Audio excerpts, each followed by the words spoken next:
Good evening and welcome to the regular meeting for the Halton District School Board for Wednesday, November 18th, 2020. Due to public health concerns, the Minister of Education has extended the ability of boards to continue fully remote meetings until the end of the 2020-2021 school year. If you have any questions about the content of our meeting this evening, please reach out to your local trustee or to myself at the end of the meeting.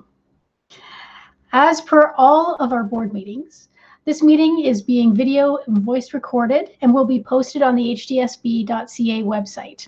It's also posted on the YouTube channel. As these virtual meetings are long and hyper-focused, I will be calling at least one 5 to 10 minute recess during the length of the meeting. At this time, I will take roll call. Please answer as I call your name in alphabetical order by last name. Trustee Amos.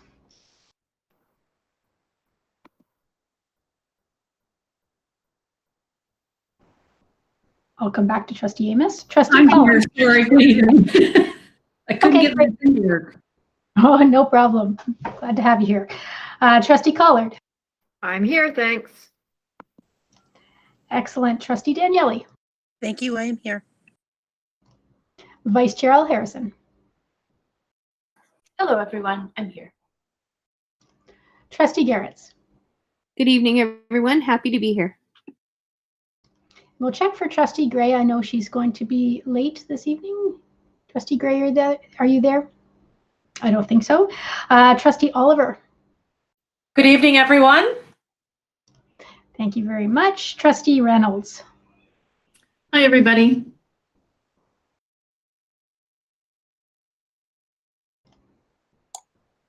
Good evening. Trustee Shuttleworth. It's good you can read lips. Good evening. Sorry, Trustee Rocha. I guess I misclicked. Trustee Taylor. Trustee Taylor's, I guess, not here yet. Okay, and Trustee Vigilankara. Not here yet. I don't know if the trustee mentors want to. I just texted them. Okay, excellent. Thank you very much. Okay, as I mentioned, Trustee Gray, she was in our meeting for a while, but she did have a local event that she had to attend. So she will be joining us as soon as she possibly can. So Director Miller, could you please note the senior staff and any other staff that are here in the meeting this evening? Thank you, Chair Drabentz.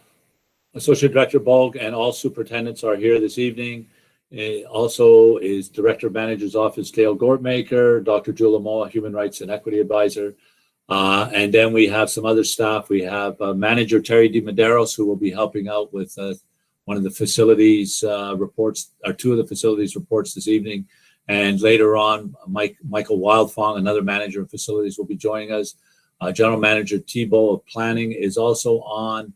And I believe that some of Superintendent Nagoy's staff are on tonight. I think Controller Jackie Sweetman, Heather Tomastro, and I think Jay may be on as well, but I'll wait till they do the report. Roxana can introduce him. Well, thank you. Thank you very much.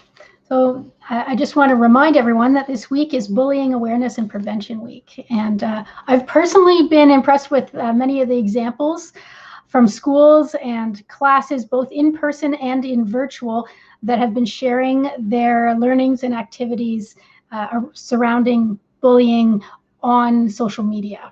So I think that's great work out there. This evening, Trustee Vigilankara, who I saw is now on the meeting, will be honoring the land. So go right ahead.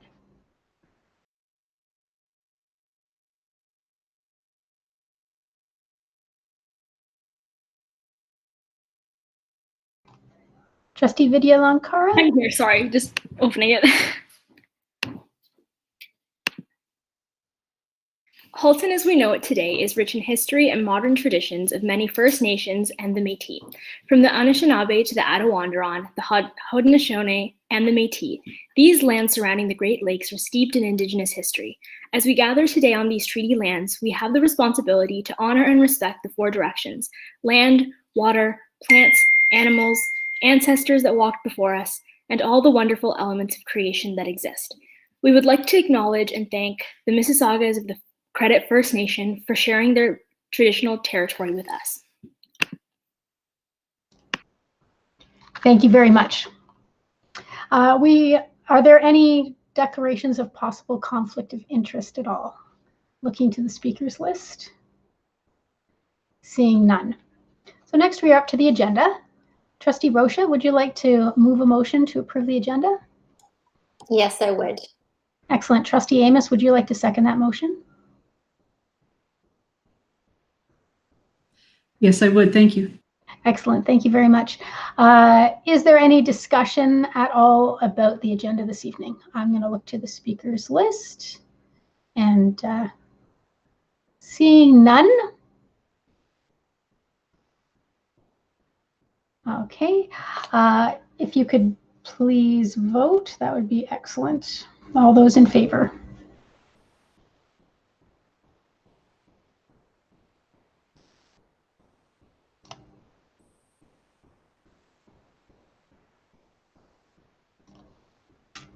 Okay, and that carries unanimously. Thank you very much. Okay, so as per our agenda, we have no presentations this evening. And we are up to our, and we have no delegations, and we are up to our consent agenda items. Trustee Reynolds, would you like to move a motion to deal with the consent agenda? Yes, I do. Thank you. Thank you. Trustee Shuttleworth, would you like to second? Yes, I will. Excellent. Is there any discussion at all on the consent agenda this evening? I know it's pretty jam-packed.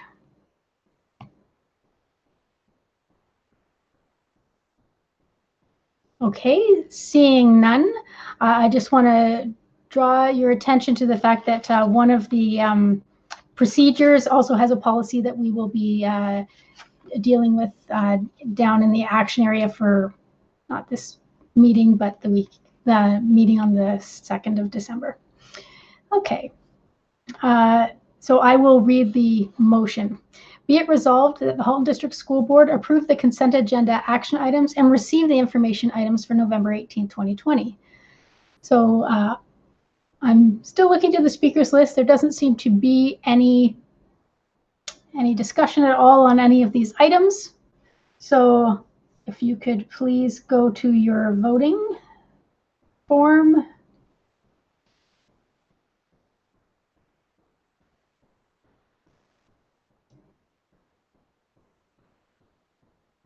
And that carries unanimously. Thank you very much.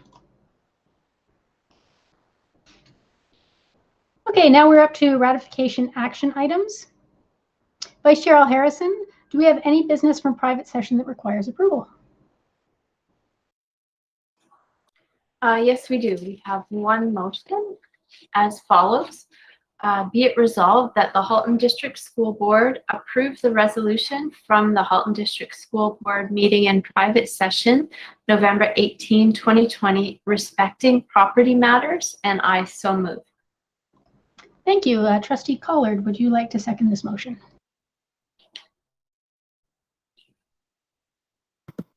Yes, thank you. Okay, excellent. Looking to see if there's any discussion. Seeing none. So all those in favor?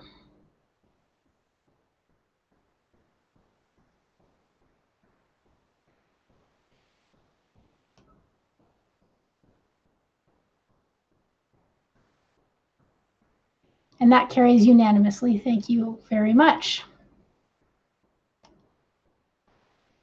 Okay, we are now up to action items for this evening. We have 4.2.1 financial statements and accumulated surplus balances report 20124. Trustee Daniele, would you like to move this item? Yes, thank you. I would. Excellent. Trustee Rocha, would you like to second? Yes, I would. Thanks. Okay, thank you very much. Okay, so I am going to put the motion on the floor. Be it resolved that the Halton District School Board authorize the 2019-2020 year-end surplus of $13,623,543 to be transferred to the accumulated surplus category for non-designated surplus. Be it resolved that the Halton District School Board authorize relocation of accumulated surplus of $15,310,217 to be transferred to the accumulated surplus category for non-designated surplus from the various accumulated surplus categories as outlined in Appendix A. And be it resolved that the Halton District School Board approve the audited financial statements for the fiscal year ending August 31st, 2020.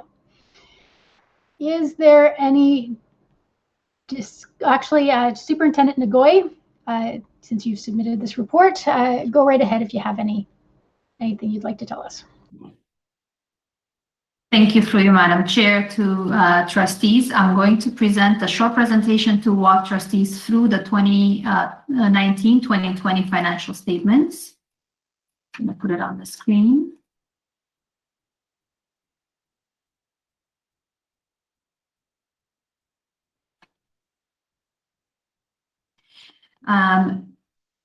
The trustees have in the package the board report with the 2019-2020 financial statements that have been audited.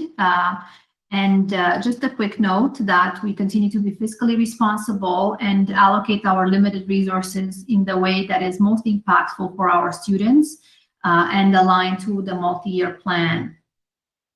The financial statements reflect the financial results as of the August 31st, 2020 fiscal year for both operating and capital activities. They are the consolidated statements for the board and include the proportion of the Student Transportation Consortium, or HSTS. And one change is that the Fast Track or Community Center for Skills Development, which have been previously consolidated into our statements, have been removed, and the balances throughout the statements have been removed as well. And you will note that when comparing the balances for the current year to the prior year, there's some discrepancies that are explained because of this reason. If we look at comparing to the prior reason, there's a couple other key areas I wanted to point out to trustees, in addition to the center balances being eliminated. Labor negotiations through the year have resulted in strike savings, which have the impact of reducing both revenues as well as expenses for those days, for the strike days through the year.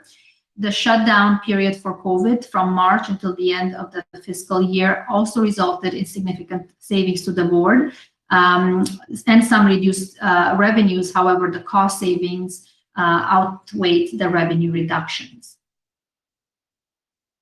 The financial statements are prepared in accordance with the Education Act as well as the Public Sector Accounting Board.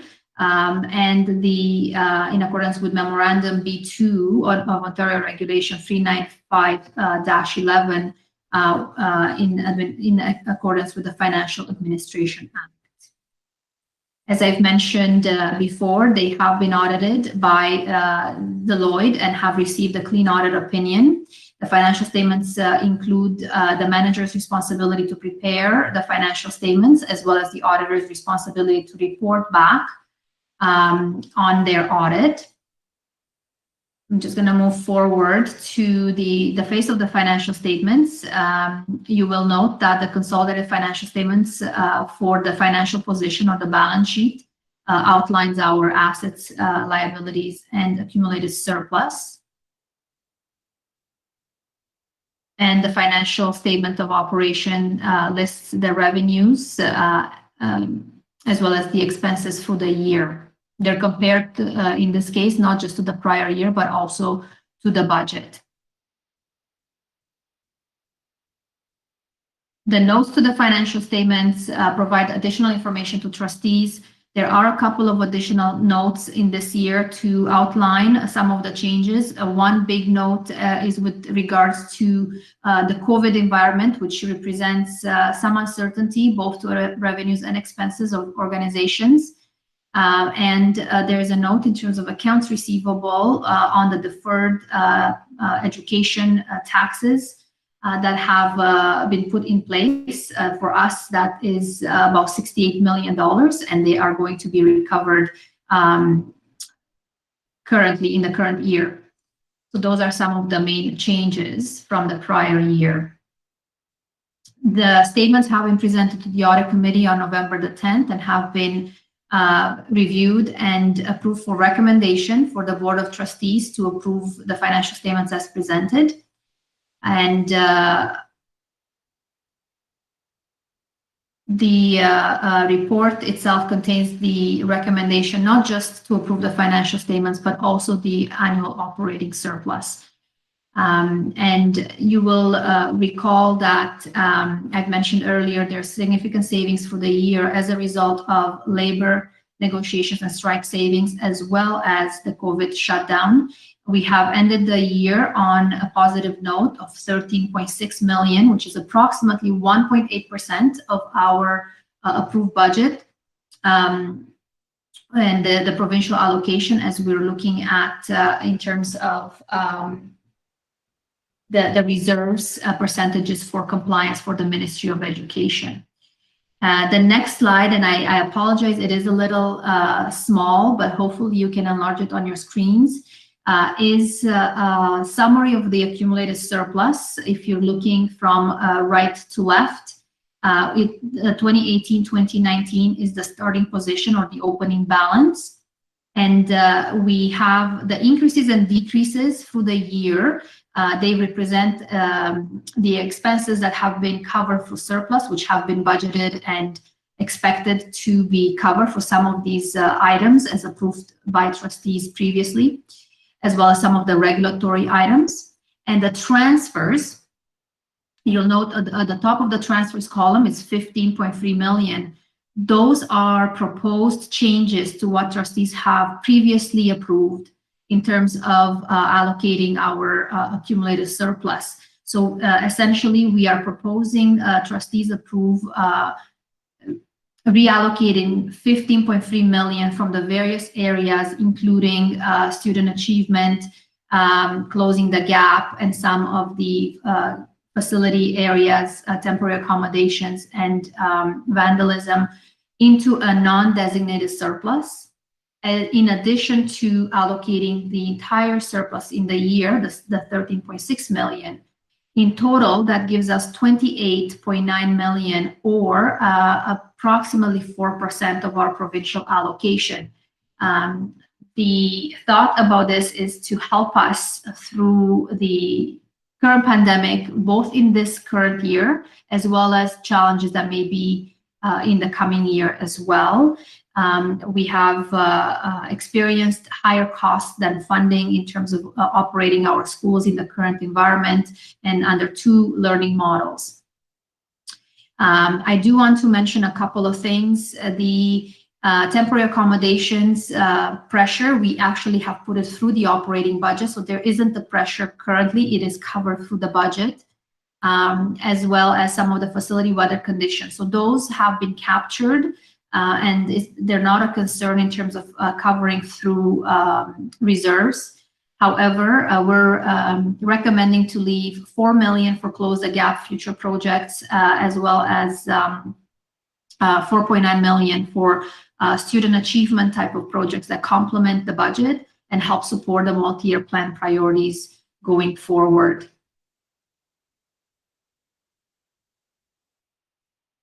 And with that, I will just turn it over for questions for trustees, and I'd be happy to answer any questions. Thank you. Okay, I'd like to ask trustees to go on the speakers list if possible. First on the list is Vice Chair Al Harrison. Hello, thank you. Through you, Madam Chair. I'm really saddened to see the reduction in the close the gap towards the non-designated surplus. That program, as you know, is a homegrown solution to ever increasing deficit in capital renewal or repair dollars. I know if you had another choice, you wouldn't be suggesting to take it from there.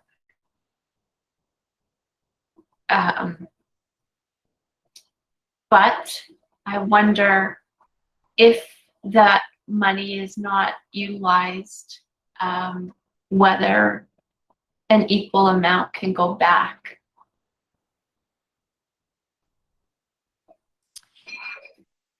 Through you, Vice Chair, through the chair to the Vice Chair, that is a great suggestion. I did want to mention also that there's a couple of areas that are assisting with Close the Gap in the consent agenda under the capital update.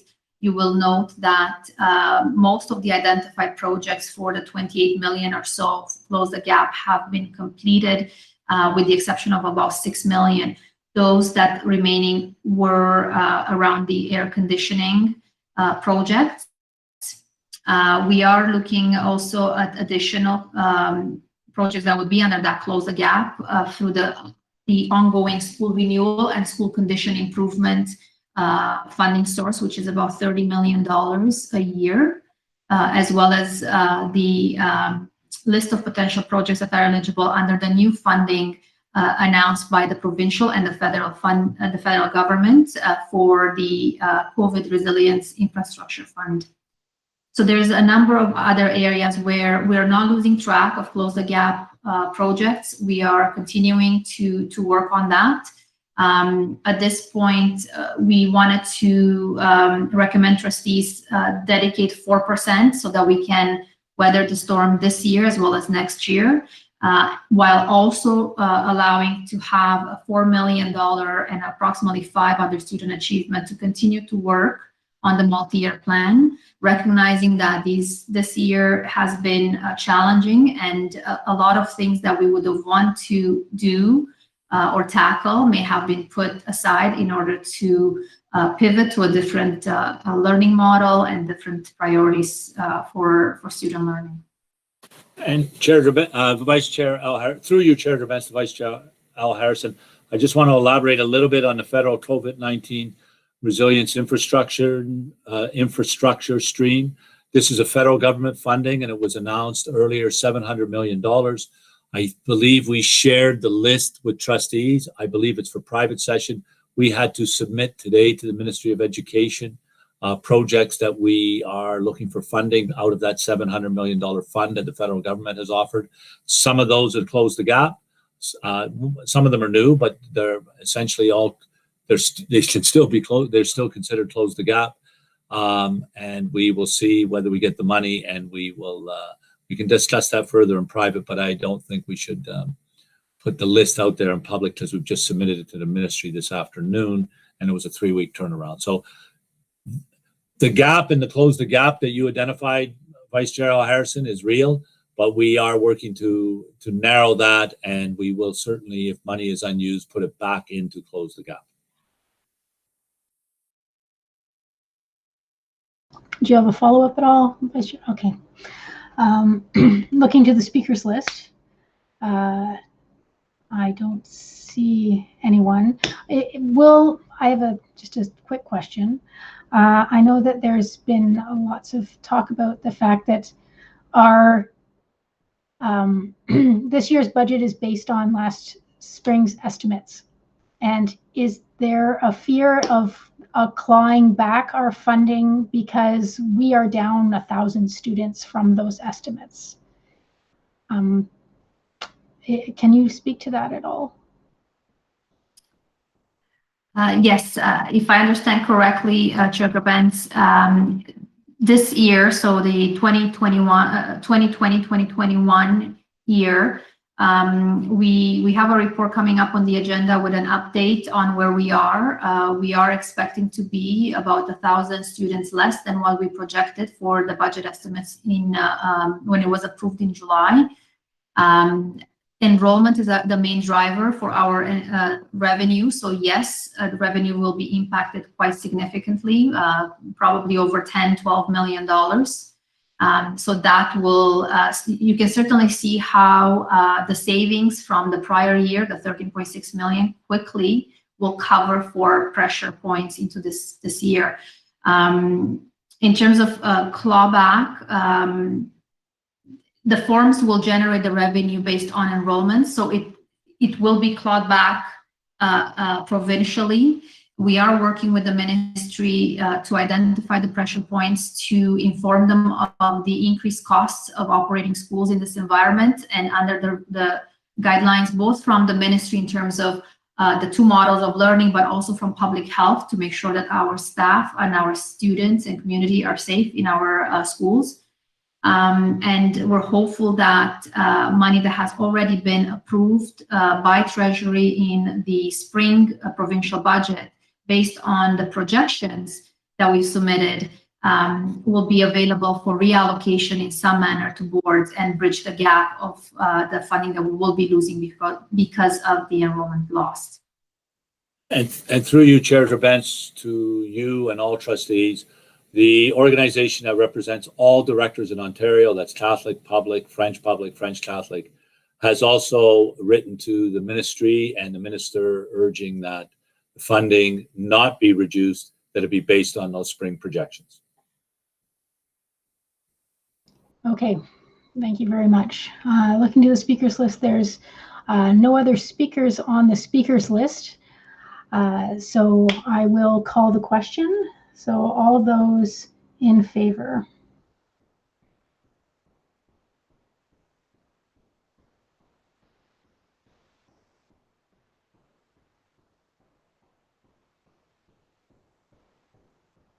And that carries unanimously. Thank you very much.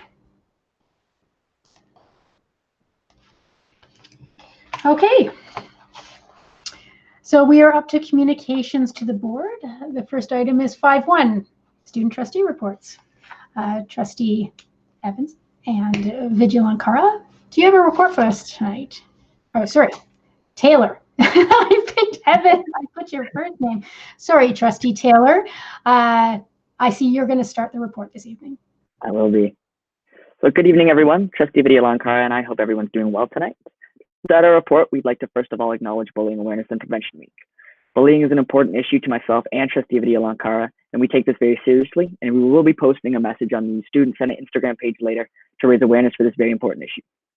Our main project since the last meeting has been the ongoing survey we are conducting through our senators in regards to how students are feeling about the new in-person learning format and the distance learning environment. We've gathered many responses and hope to begin collecting that data and drawing conclusions from it in order to see what we can do to help improve this new environment for students. We are still looking to give our senators a couple more weeks to gather all their information, because we know they're conducting some of their own surveys at their own schools, and we want to give those time to run their course. But once these conclude, we will be looking at all the data we have collected, draw some conclusions, and look at how to address these concerns. Thank you, Trustee Taylor. Our next Student Senate meeting will be on Tuesday, November 24th through Google Meet. And as always, trustees and board staff are welcome to join us. We are also really looking forward to welcoming Superintendent Itaw, System Leader Mary Marshall, and Dr. Jewel Amoa to our meeting. They will be sharing the Human Rights and Equity Action and Accountability Plan with the Student Senate. We hope to have a really productive and meaningful discussion with senators about the importance of promoting equity and ensuring accountability within the classroom and overall school environment. Thank you. Excellent. Thank you very much for your report. Looking over to the speakers list. We don't have any speakers on the speakers list, but just a reminder of the time of your Senate meeting on Tuesday. So it begins at 6 o'clock and then it goes till 9 o'clock. The general session, so the 7 to 8 is the joint session. Elementary are the first hour, and then secondary are the final hour. Excellent. Thank you very much. Okay, moving on to the next item is For action for December 2nd, which is our annual meeting. Sometimes we have items with established criteria that need to come to the board table more than one time. We have 3 items this evening. The first is 521, Director's Annual Performance Review Policy Governance Procedure, Report 20129. This was submitted by Vice Chair Al Harrison. So would you like to speak to it at all?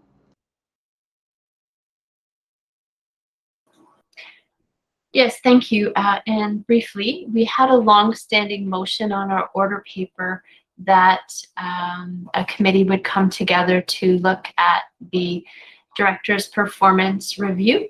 And in keeping with the newer way of writing policy, we've separated into a policy and into a procedure. And by we, I mean the subcommittee that worked on that, as well as committee of the whole, who has also vetted this, as you'll recall. And now it has returned from legal comment, and there were just some minor tweaks to the procedure, which are shown in bold, and have all been incorporated. I'd be happy to take any questions this time or next meeting. Trustee Collard, you're on the speakers list. Yes, thank you. I just wanted to note that the motion itself reads that we are approving Director's Performance Review Policy and Governance Procedure.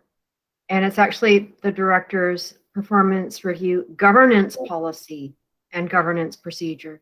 And so if that could be changed for next meeting, that would be much appreciated. Thank you. Manager Gortmaker, could you adjust that for the next meeting? Consider it done. Thank you. Excellent. Thank you very much. Okay, seeing no other speakers on the speakers list. The second one is 522, School Naming and Renaming Policy Governance Procedure, Report 20130. And that was submitted by the chair and vice chair. And it is having to do with sending a policy that a subcommittee worked all through the summer, 13 meetings, took the old school naming policy, school naming policy.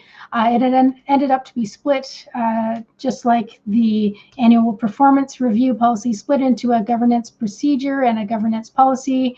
And now it needs to go for a look from legal. This is a standard procedure that we go through to make sure that we've got all our I's dotted and our T's crossed. So let me see, Trustee Collard, you have a question?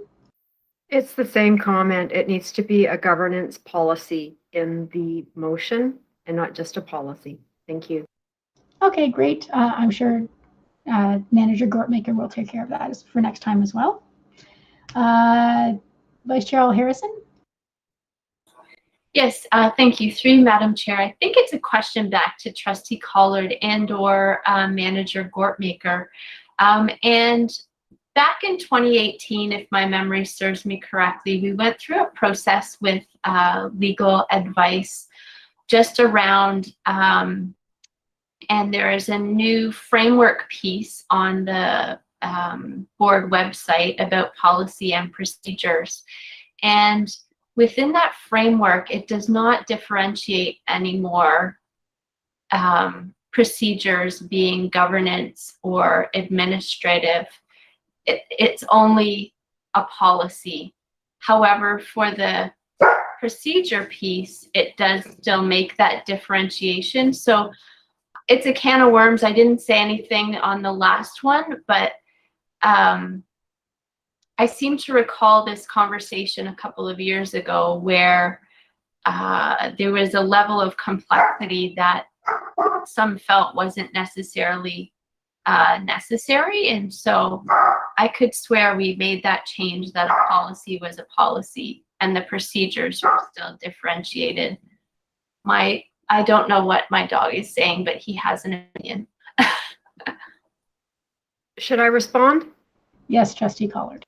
Okay, so the reason why some of our policies are governance policies and some are administrative policies is because some of our policies apply to the actions of trustees.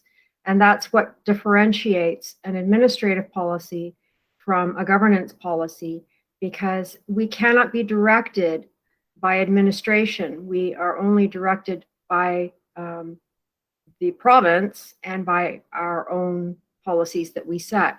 So that's why that word is important in there, because the director's performance review applies directly to trustees.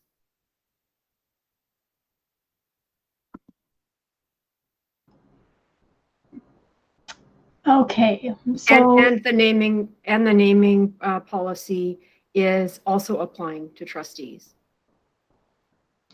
okay, so what we can do, I mean, both of these are coming back on December 2nd, so we can probably have a conversation and adjust as necessary for that meeting. So if there are no other questions, we will move on to the next item, which is 523, Safe Schools Policy, Report 20131, and that was submitted by Superintendent Podreberic. Would you like to speak to this, Superintendent Podreberic?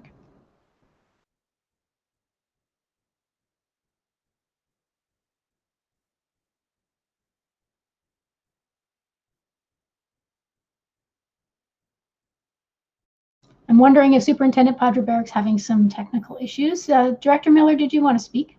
All I was going to do is he's on the Safe Schools principal is joining Superintendent Podreberic, Brent Coquell, and there's Scott there now. So I will turn it to Scott.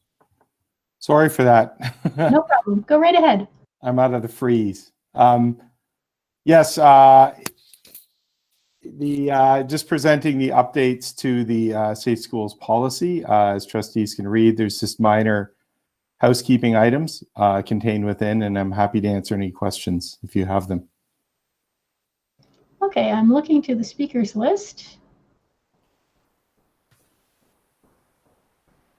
Seeing none. So, Vice Chair Harrison, sorry, go right ahead. No worries. Thank you very much, through you, Madam Chair. In the policy, it references a progressive discipline framework.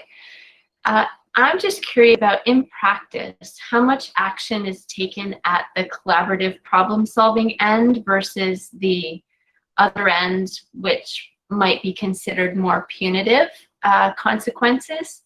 And does that differ elementary versus secondary? So is this currently working, what's in the policy?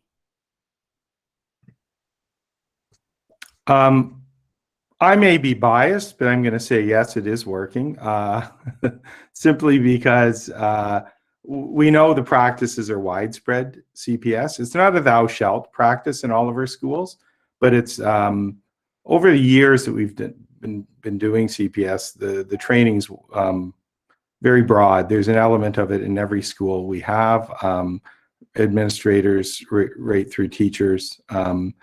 It's hard to quantify it because we don't track that kind of data in terms of progressive approaches used with kids, but we know it's widespread. The suspension rates in Halton are a fraction of many other boards, and the ministry even contacted us over the summer in consultations around the K-3 suspension revisions, and asked us, what our approaches are, why are our rates so low, and that would be elementary and secondary. And CPS is certainly one of the strategies we talked about there. So use and embracing of it is quite high. Do you have a follow-up? I think one of my colleagues might have a question, and maybe I'll go back on the list. Thank you. Okay, Trustee Shuttleworth. Yes, thank you. So I'm just wondering, with this new document, how does it line up with the new commitments that we have in our multi-year plan, and has that been taken into consideration in the forming of this document? This document is more based on a PPM, PPM 128, which talks about code of conduct and safe and inclusive schools. Those documents haven't been amended as much. So these documents are really in all of the subsequent admin procedures you'll see later in the agenda are really governed by ministry policy, which hasn't really morphed, and we're still subject to following those processes. I think how we implement pieces can be, and how we accentuate pieces is definitely informed by the multi-year plan.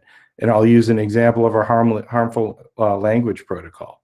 While that's already embedded in everything you'll see in terms of admin procedures, how we train administrators, put other response mechanisms in place, those are the pieces that can be really emphasized in our schools. So that's more how our multi-year plan can impact those. In terms of drug trafficking and some of the pieces of our safe schools legislation, they're all in place in our how we must respond to bullying, how we must respond to acts of violence and that sort of thing. Those are pretty much provincial wide. Do you have a follow-up, Trustee Shuttleworth? No, I'm just processing it right now. I might come back later, but for right now, I'm okay. Okay, I'm looking to the speakers list. I don't see anyone listed. Vice Chair Al Harrison, did you have another question? You had mentioned going back on the speakers list. Sure. Thank you. Through you, Madam Chair. I believe we have some specific policies and/or procedures around anti-bullying, harassment, and assault. I'm not sure if that's correct. I'm trying to look it up at the same time. But it seems that discrimination, which hooks back into something that Trustee Shuttleworth was talking about, might be an outlier in that regard. And I just wonder whether there's any thought around creating something that speaks specifically to discrimination sort of thing. Yeah, thank you. Through the Vice Chair to trustees, we have we do have quite explicit language on harassment, bias, or hate motivated occurrences in our schools. It's all currently represented in our suspension expulsion procedure, also mentioned in our positive school climate admin procedures, and also in our code of conduct, which is governed by PPM 128, the ministry procedure. So they all have multiple mentions in there. We treat those incidents very seriously. It's actually regarded as a violent incident, the use of bias motivated language or actions. It provokes, number one, a violent incident. Principals must consider suspension or expulsion or progressive discipline measures for our kindergarten to grade 3 students. And students over 12, they must call police in those cases, at least minimally for a consult or for police awareness. It doesn't mandate, police are always governed by their own. They will do what they will do with those cases, but the current measures in place are quite strict and in place. Bullying prevention and intervention is its own separate admin procedure. So we have 5 very specific admin procedures on all of these pieces, all of which have been updated and they're in the agenda later in the meeting. Thank you. And follow up quickly. Go right ahead. just to say that we do have a separate discrimination and harassment policy at this moment in time. So based on what you've said and sort of all of the other hooks, I guess, into this issue, I really hope that together we can continue to chip away at this issue. And more than chip away, make gigantic strides, I guess. I think, you know, in terms of our policies, procedures, I think we're well positioned to do that. Trustee L. Harrison, it's there's everything in place. Our training, you know, this year alone has been comprehensive, and Superintendent Etoff and his team have been leading that, but Safe Schools has been right along in consulting with our equity around this work. Our Human Resources Department has the policies for our staff around harassment and discrimination sort of procedures as well. So when you look at this 360 wise as an organization, we're well positioned to continue to act or even accentuate how we act in these positions. We've already seen it in our numbers and our reports, and in terms of what administrators are digging in with students and parents around incidents. We're seeing some of that already, and we'll be able to track that and have numbers of occurrences and create some baseline data around it for the first time around those pieces. So I would say we're looking forward to doing that, but you know, it's hard work. But you know, the system is very focused on it right now.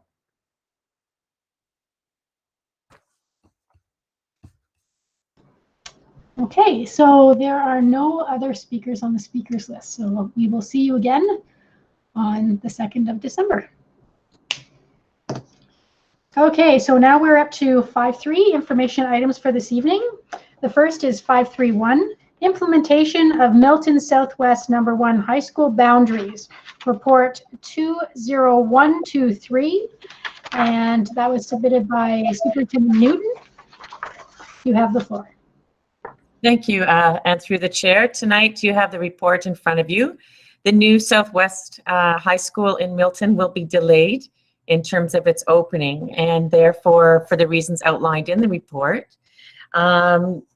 For that reason, there are various components that will be operationalized, and we've highlighted those pieces for you as well as in the appendix. You will note that students that are currently in grade 9 at Craig Kielburger and Milton District High School will remain for their remainder career there, so grade 10 to 12. And the other highlight is that the grade 9 students that are scheduled to go to the new Southwest Milton High School, we are exploring two options right now with Mike Walafont and Fred Thibault in the planning department and facilities in terms of option A or B, where they will have a school within a school opening with grade 9, and it either be on one of two sites in Milton. So that's what we have tonight to share with you. We are, the planning department has been busy inputting all students in Milton, as well as the Kilby students going to Hayden for a school locator with new addresses. So that will be updated and going live tomorrow morning. So in order to invite students to the grade 8 to grade 9 program evenings for the high schools in which they will be directed. And I'm open to any questions at this point. Thank you very much. I will look to the speakers list. Just giving it a second.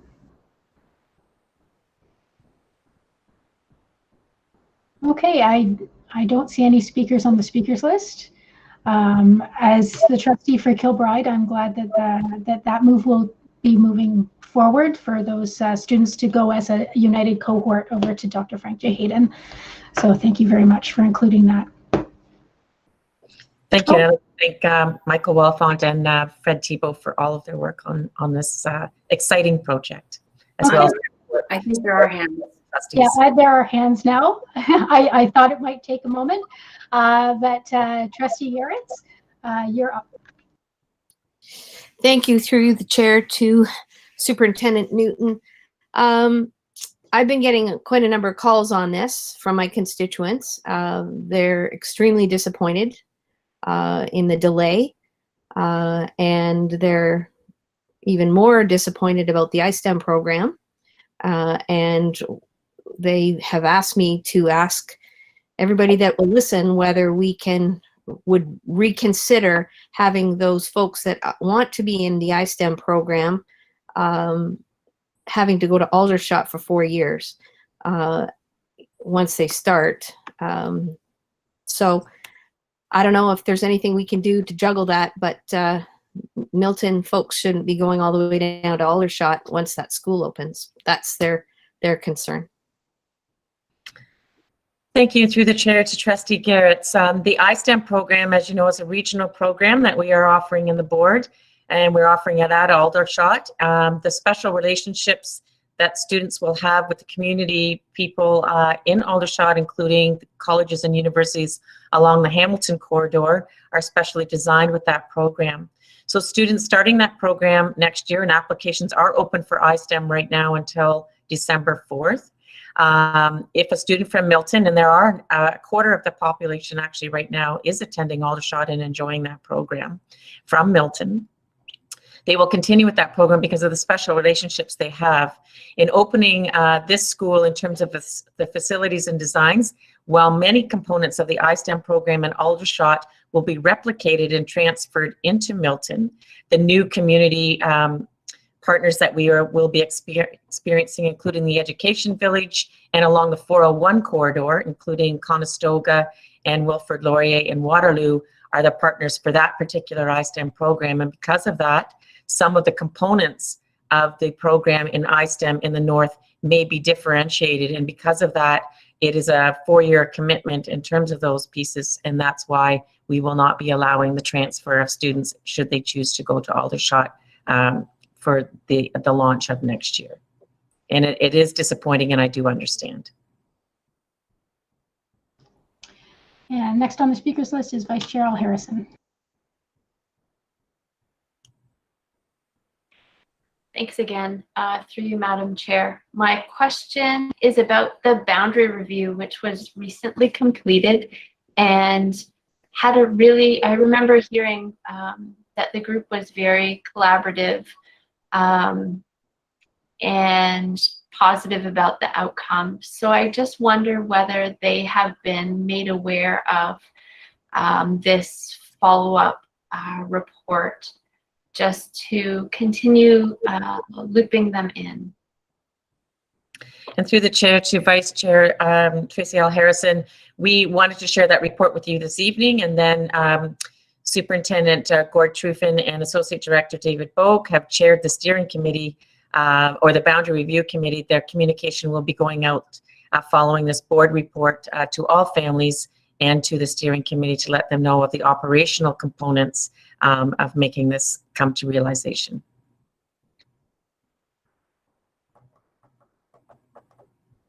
Is there a follow-up at all? Nope. Okay. Thank you. I mean, I think keeping them in the loop will be appreciated. Even though it's not what people want to hear, I think it sounds like, I mean, there are reasons why this is happening. It's nobody's wish that it would unfold this way.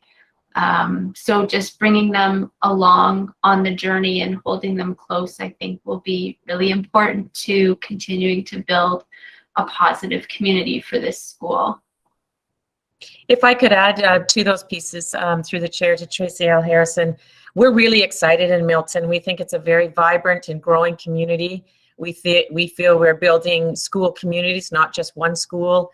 And in fact, the programs that we offer at all 3 secondary schools there are going to be, will be meeting the needs of the communities. And so therefore, rather than launching something that's not quite ready, we'd rather wait and launch it full on and know that we can deliver on what we promise. And Michael Walfond is amazing in the facilities department, and he assures us the pieces that he's been working very hard for the last 18 months, despite the challenges of the wicked challenges of COVID and permits and supply chains, all of those pieces. He is working very hard to make that happen. And so while it's slightly delayed, we believe that when it is launched, it will be vibrant and it will feed into 3 amazing high schools in Milton. Okay, now that looks like the end of the speakers list. Thank you very much. Thank you. Okay, we're on to number 532, Indoor Air Quality Report 20121 by Superintendent of Facilities and Director of Education, Stuart Miller. Thank you, Chair DeBenz.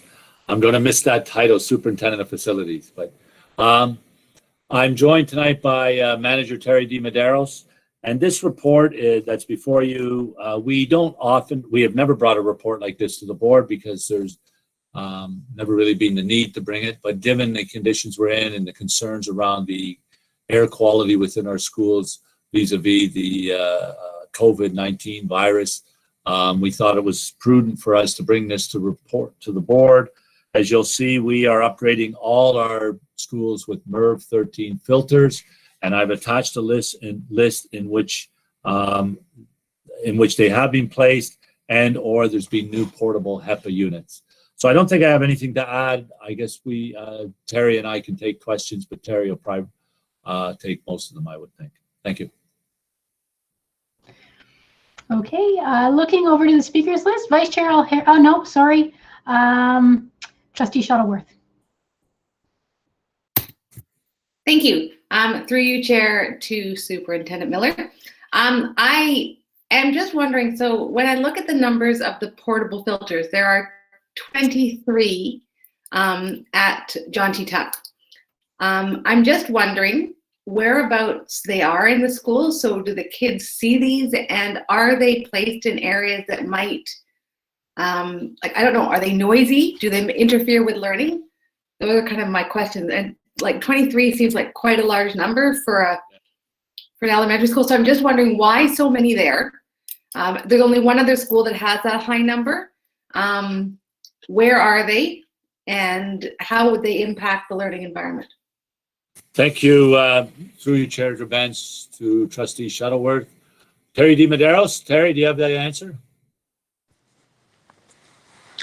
Thank you, Director Stuart Miller.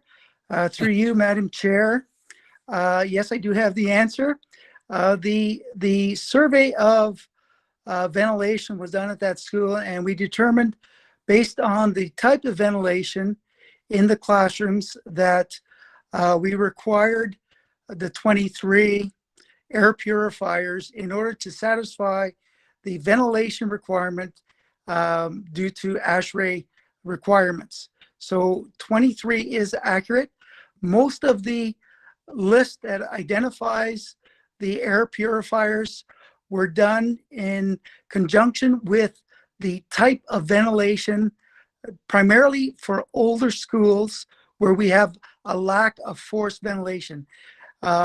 Basically, we have exhaust ventilation with operable windows as the type of ventilation system. So we've identified those, and there's approximately 385 air purifiers that we are planning to implement. And they have no impact on the learning environment. They're quiet. Okay, so can I have a follow-up? Of course you can, yes. So again, through you, Chair, to Terry. I'm just wondering, DiMederos? Did I get it right? Yes. So I'm just wondering then, is this a long-term solution, or are we looking, and again, this kind of comes back to a question that I had before about the cost of fixing this school in particular. Is this something that is a long-term solution, or are we looking at upgrading the ventilation system to not have to use all these portable filters? Again, Director Miller, you say they don't interfere, but are they, like, I don't know what they look like. I don't know where they would be. I just kind of wonder, curious children always think things are kind of interesting to look at. So that's just sort of where I'm wondering. Are you specifically asking about Tuck in terms of upgrades, or are you talking generally? So there were, as I said, there were the two schools. I think it was E.J. James might have been the other one. There was two that had 23, which to me, I just thought, holy cow, that's a lot of portable things to be sticking into a school. So is that a long-term fix, or is there something we are going to do in the future? Okay, Terry? Yes, it is a interim fix until we upgrade the ventilation systems in the schools. Now, in order to upgrade ventilation in the schools, it may take millions of dollars in order to do all of our schools. So this air purifier satisfies the ASHRAE requirements to meet the COVID requirements in our facilities. So they will improve the ventilation, the quality of air inside the spaces until a more robust or upgraded ventilation system is in place.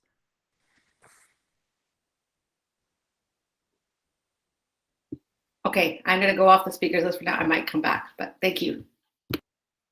Well, there is no one else on the speakers list, so if you'd like to ask your question, go right There's ahead. no one else. Sorry, just look back at the speakers list. So again, I'm just trying to wrap my head around this.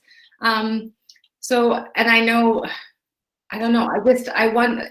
I know it's for COVID in particular, but still, regardless of that, the ventilation in the school, I would think would be an important aspect. So I'm just kind of, I don't even know if there's a question in my ramblings, because there probably isn't. Yeah, so I'm going to leave it there. I'm just concerned that that's a lot of portable units to be a long-term solution to a problem that I don't know is going away. Through you, Madam Chair, I'm not sure when the problem is going to go away, and I don't think anybody can know that yet. However, this is an interim solution in order to improve the air quality in schools, especially older schools where we lack the ventilation requirements. So, and just to answer, the units that are planned to be implemented are a little bit larger than a dehumidifier, and they are planned to be installed and attached to a school wall and plugged into an outlet nearby. Okay, thank you. Okay, we do have another speaker on the speakers list, Trustee Daniele. Thank you. What's the lifespan on the filters? I'm trying to figure out what the maintenance cost on these will be. Through you, Madam Chair, the filters will be replaced every 2 months, just like our regular filter replacements on our main ventilation equipment in our schools. So every 2 months, the filters, it's made up of 3 filters, one a regular filter, a charcoal filter, and a HEPA filter that makes up the air purifier. Thank you very much. Okay, I don't see any other speakers on the speakers list. So we will move to our next item, which temporary superintendent of facilities, Director Miller, is also the submitter of this, the annual water testing report 20122. Director Miller, go right ahead. Thank you, Chair Drabens. And again, I will be asking Manager Terry DiMederos to join me, and he'll be able to answer your questions. But as you see before you, you have the annual drinking water, and this often elicits questions from the public when they see how the lab results around lead in the water and so on. And a couple of years ago, it was quite contentious based on comments outside of this room from someone else in a political position in Oakville, but I won't say any more than that. Anyway, I will. I don't think I need to elaborate. I think we'll just turn it over to trustees for questions. Okay, I'm looking over to the speakers list, and I don't see any, but I do have a question. Oh, wait, no, I do have Vice Chair Al Harrison jumped on the list. Go right ahead. Thank you very much. Through you, Madam Chair, my question is whether it would be possible to add a column to indicate how the exceedances that remain after flushing are resolved. So whether those are bagged or whether the plumbing or the fixtures are replaced. So just an indication of what the resolution of that issue is if it's remaining after the process is. Terry, can you take that question? Yes, through you, Madam Chair. We can certainly add a column to identify what was done at locations where we had an exceedance. But for the purpose of what we do is if we have a exceedance on the flush sample and it's repeated, we automatically remove the fixture. If it's a burden on the school, we will replace it with a new fixture. As far as any other exceedances, such as a standing, if a standing sample comes back below the threshold, it's not a requirement to remove the fixture. We can still maintain the fixture, use the water, so long as we meet the minimum flushing frequency of 5 minutes per day. Do you have a follow-up at all?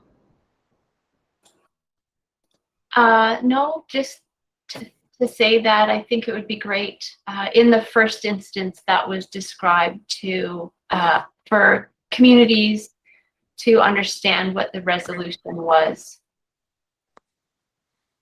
Okay, I think, Terry, do you want to respond to that? We can certainly put that in our communications.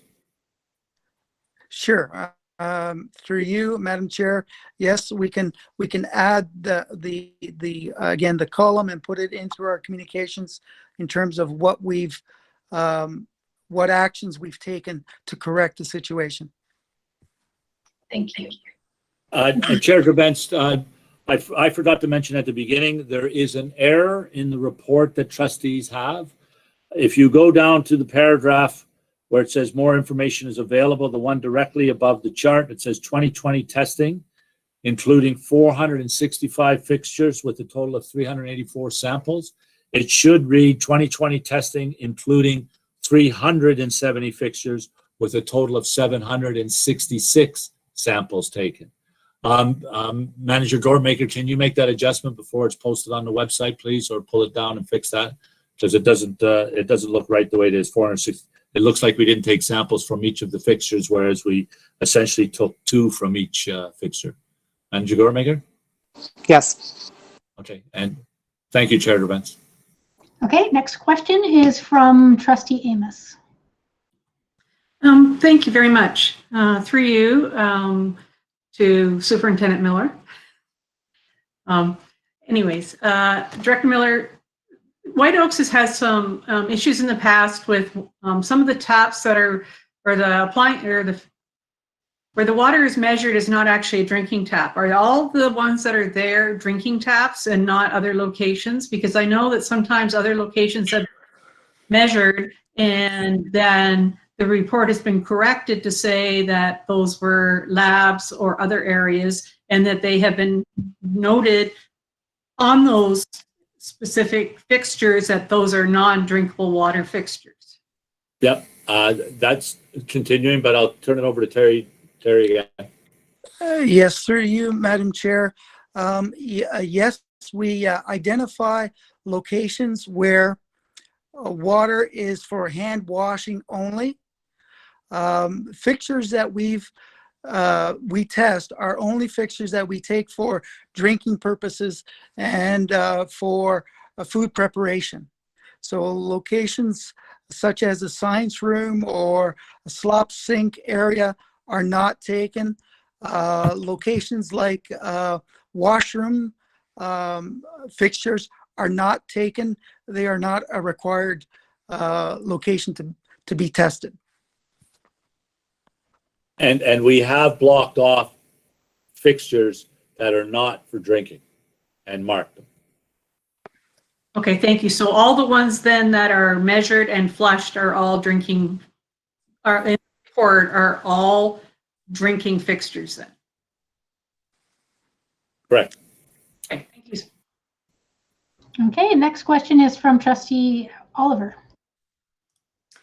Thank you, through you, Chair, to Mr. Terry de Medeiros. I'm looking at the list of schools, and I'm surprised to see Abbey Park High School and Iroquois Ridge High School, because I think on that list they are probably two newest schools. So I'm wondering when was the sampling done in those schools, and is it, because I mean schools were closed for a long period of time due to the pandemic. The timing is might play a factor here, and I'm wondering, is it fixture related or pipe related, or what might be the issue for the schools? Through you, Madam Chair, there could be a couple reasons for having lead exceedances. Those two schools are primarily constructed in the early 90s. I believe Iroquois Ridge was 93, and Abbey Park was shortly thereafter. However, some of the fixtures themselves could have a component of lead within the fitting itself. So for example, a brass fitting will have a certain amount of lead in with it. So you may get some leachate that occurs over time, especially if water is not being used. If the school is not using water for a prolonged period of time, it sits there and it leaches out certain amount of lead, and that's why we can get certain levels beyond the acceptable level, especially on the standing water samples. It's rare. We rarely see any on the flush sample occurring at newer schools. It could occur in as part of the standing water sample that we take.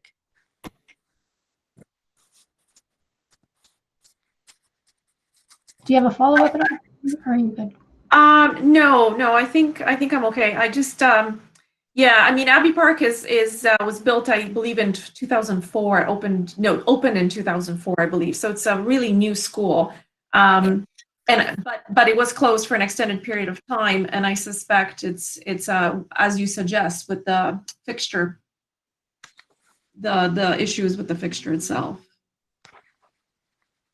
It's very likely because they're also in new subdivisions as well. It's not just the schools are new, but the servicing to those schools was new as well.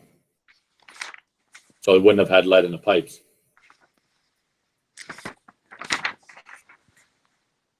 Sorry, through you, Chair Drabens, to Trustee Oliver. So that's all the speakers on the speakers list.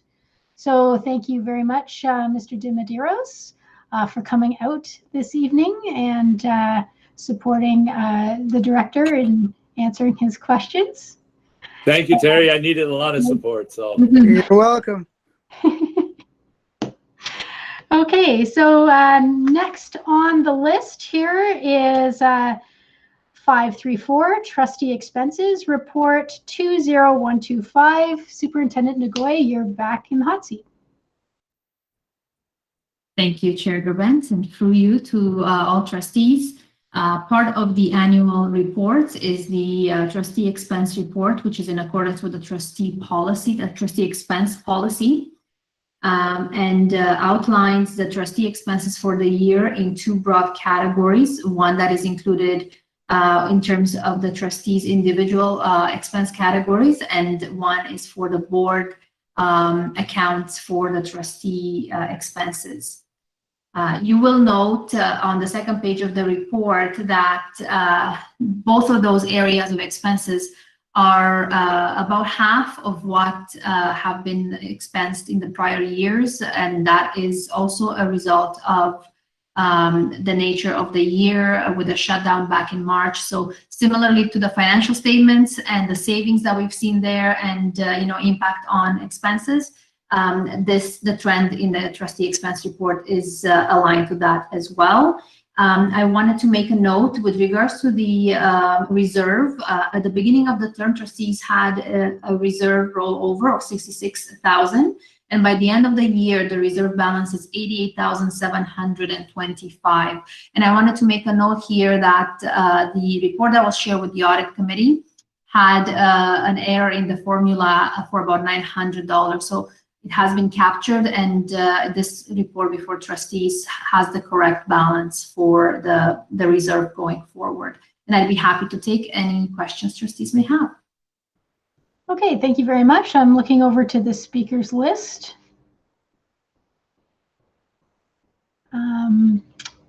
Nobody's on the speakers list. I felt it was a very straightforward report, so I'm not surprised. Okay, thank you very much. We'll move on to the next item, which is 535, operating financial update. As of October 31st, 2020, report 20127. Again, Superintendent Ngoy, you're up. Thank you. And through you, Madam Chair, the report outlines the expenses and revenues for the first 2 months of the current year, so up to October 31st. A couple of points here to note is that we are comparing the revenues to date and expenses to date to the current budget. Trustees have, and not the estimates, the trustees have approved the budget estimates back in July, but also approved the motion on October 21st to allow staff to increase certain expenses as a result of COVID, to use up to 2% of the provincial allocation out of the reserves, or 14.4 million. The increase to expenses has been reflected in the current budget column, and also the revenues have been updated to reflect the revenues that have been identified since the budget estimates was approved in July, so namely the provincial and federal funding for about $12.4 million that have been allocated to our board since the original budget. I also wanted to draw your attention that we are aligned to the percentage that we would expect to be to the current for the current year when we compare to this current budget. But the current budget has those contingencies and 14.4 million used out of reserves. I also want to mention that as we're moving forward and as we're continuing to support two systems, although we have less students in the brick and mortar schools, our expenses are higher, not lower. Utilities are higher because of the upgraded filters and the air purification units that we've discussed in the prior report.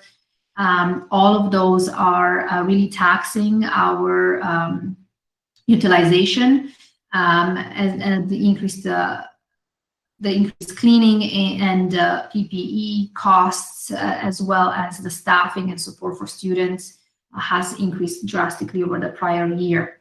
You will note in the COVID financial update in the report, we wanted to give trustees a heads up with regards to the increasing costs and challenges, but also because we're expecting about 1,000 students a decrease over what we have projected for the budget as a result of fewer kindergarten students that have been registered than what we expected.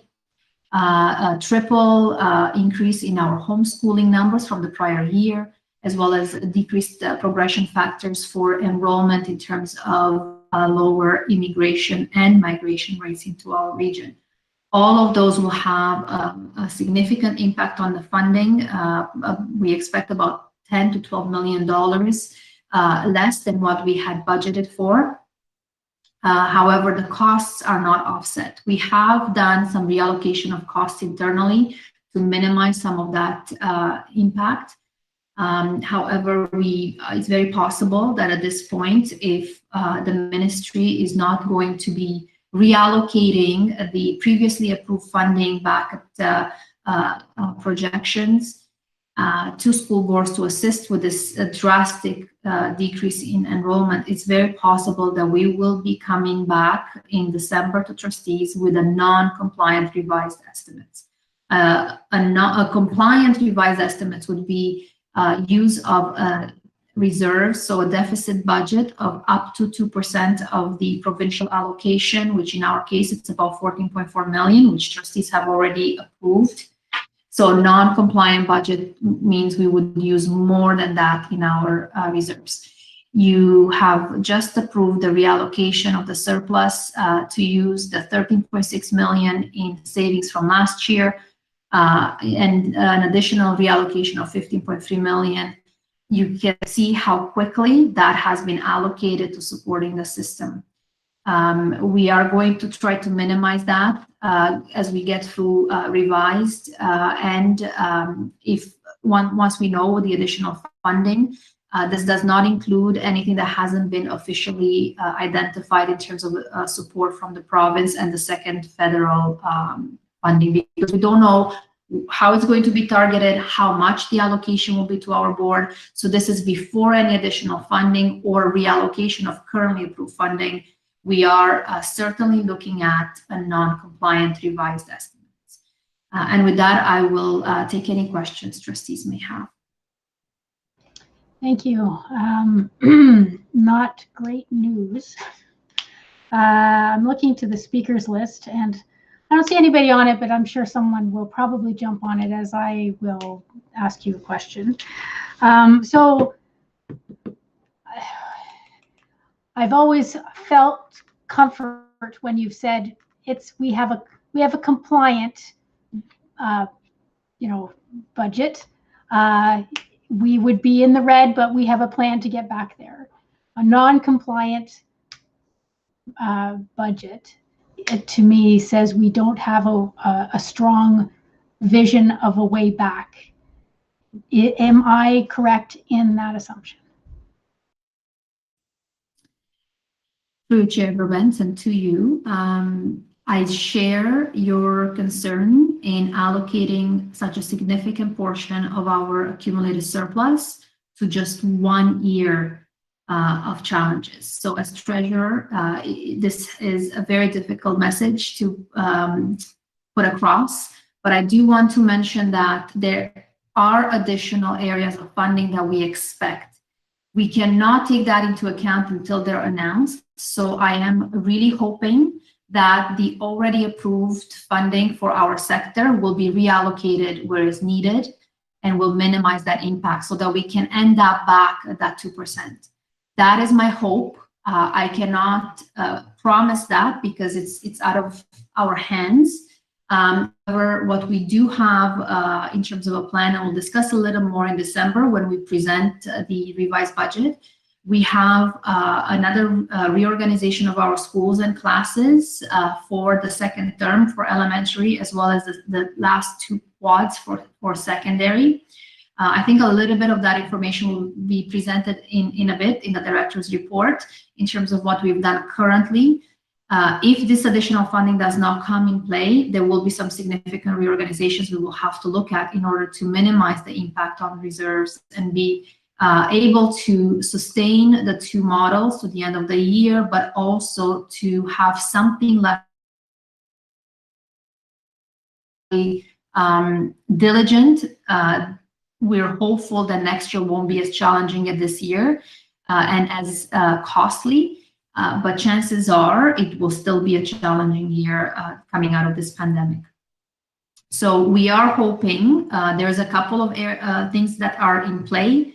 When we present revised budget, however, the instructions and recommendations from the ministry is put forward where you're at with the current measures, the current expectation, and the current learning models in place, and extrapolate that to the end of the year, and do not estimate additional revenue that has not been formally announced. So that will take us to that non-compliant revised estimates, but it comes with work alongside the ministry, the directors council, as well as the superintendents of business council, We've been working on survey data for the ministry, providing them the information on the challenges across the province, and recommendation on allowing us to use strike savings as well as the already approved budget in order to mitigate this so that we can come back to a compliant revised budget before the end of the year.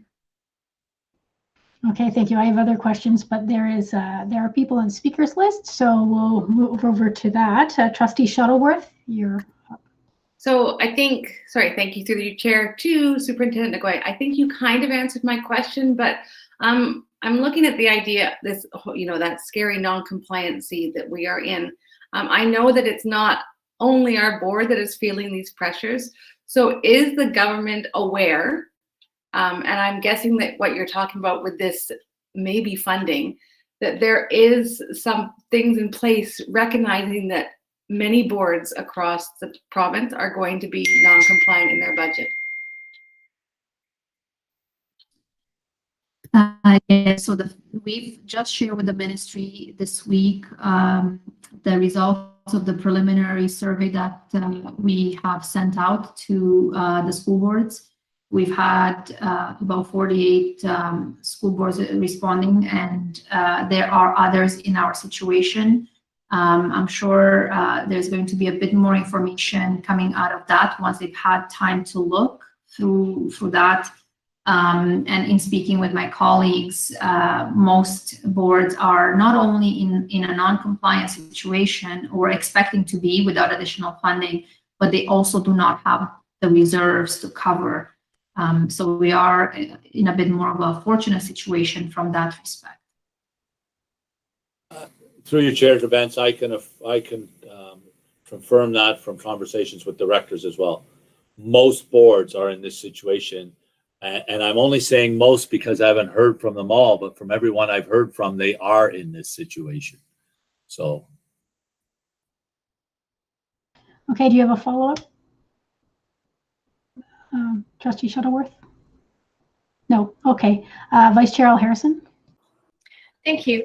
Through you, Madam Chair, my questions are along the same lines. And it seems like through this update, HDSB is committing to the current approach to in-person and virtual school.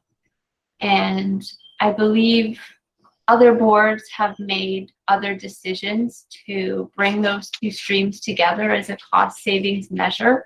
So are we, maybe among other reasons, and I'm very much oversimplifying it, it's a complex issue, but are we sending a clear signal to our community that for the remainder of the school year, our intent is to maintain those two streams and that we can cover the costs of doing so? You've indicated that it is costing more for many reasons.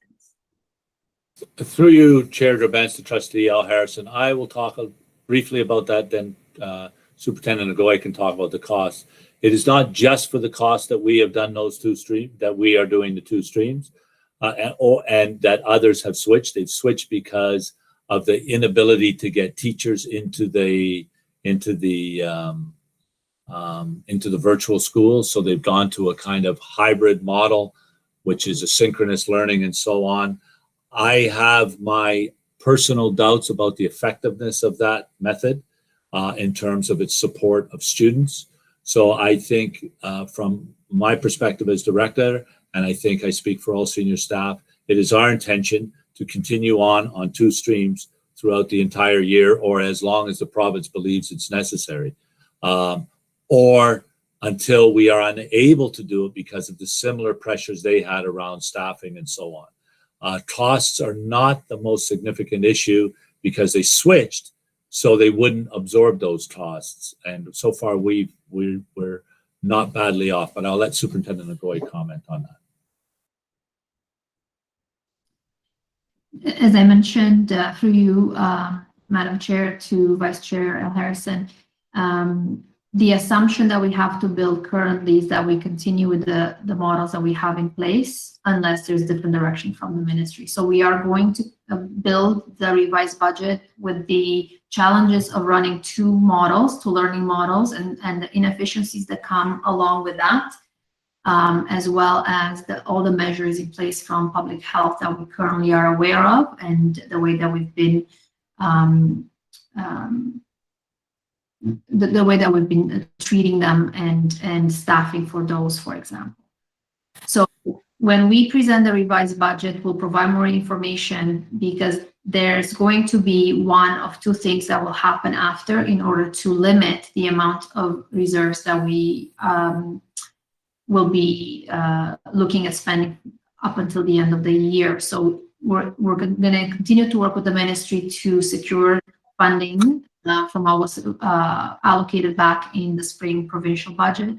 But also internally, we will have to look at some additional reallocation of resources, reorganization of the current schools and cohorts, and whatever will make sense to minimize that impact. However, we have to put forward the position as to here's what we're going to be ending up with if we don't make any changes and there's no additional funding. And I just want to emphasize, Vice Chair Harrison, I don't want to lose sight of this. Pedagogically, I do not think it's as good as having two separate systems. Having a teacher in front of a class of bricks and mortar and it being filmed so that it goes out to students is challenging for the staff, the teacher, and for the students. We will resist that for as long as we are able to. Thanks. Thank you. Okay, seeing, do you have a follow-up at all, Vice Chair Harrison? No, okay. Seeing no one else on the speakers list, I just want to ask probably some basic questions. Has the board ever had to submit a non-compliant budget that you're aware? For you, Madam Chair, I may turn to my staff in terms of history beyond what I've reviewed and before my time. I don't recall in the last number of years, more recently, being non-compliant. We will require ministry approval, so we'll have to actually submit for ministry approval. Even before we submit the budget to put it on their radar, we will start those discussions once we have the forms and we're able to start looking at what the position is for the board. But we have been certainly having a compliant or deficit budget before. And I'm just looking at my notes from my controller, and she said there was never a non-compliant budget that she can recall. Thank you. And I see Trustee Amos, who is a long-standing trustee, shaking her head as well. So in a normal year, if we submitted a non-compliant budget, if we have to go to that, would we be looking at being taken over? It's an excellent question. There are two main reasons for using or having a deficit budget and a non-compliance budget. One is structural, which means yes, you would be taking over as an institution by the ministry, and we would have to look at making significant changes across the way we are organized and structured. Those would be annual costs, operating and ongoing pressures. What we currently have, even in the past, boards that have a one-time challenge, now it might be 1 year, or it might be 2 years, so unfortunately we cannot say it's just a 1 year impact, but if it is a one-time type of pressure, the ministry would be a lot more likely to approve and say, yes, we understand why, but we expect to next year to be back on track and have a balanced or at least compliant budget. Then why we have been going into reserves is because of COVID. It is not structural. We don't have a structural problem. We are very efficient, and usually we have surplus at the end of the year and manage very well.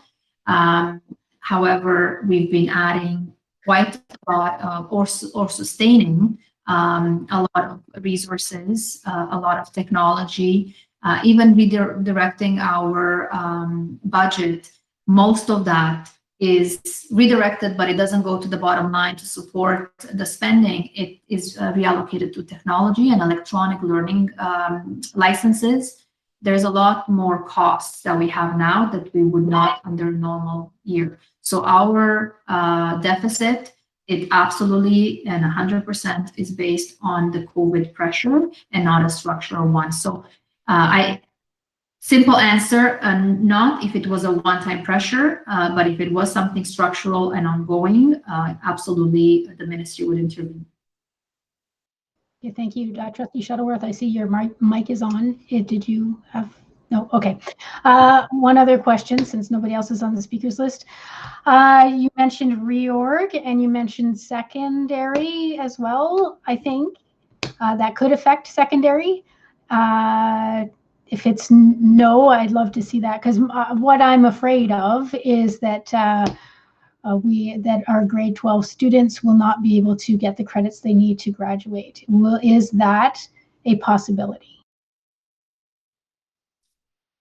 The secondary panel is a little bit more in line with the current students and the course offering, so will be the impact would be less, and usually it will be the normal process of reorganization and collapsing some sections if there's not enough interest. However, that has been based on the schedule, the offerings, and the students that we currently have. The biggest impact will be at the elementary panel. Okay.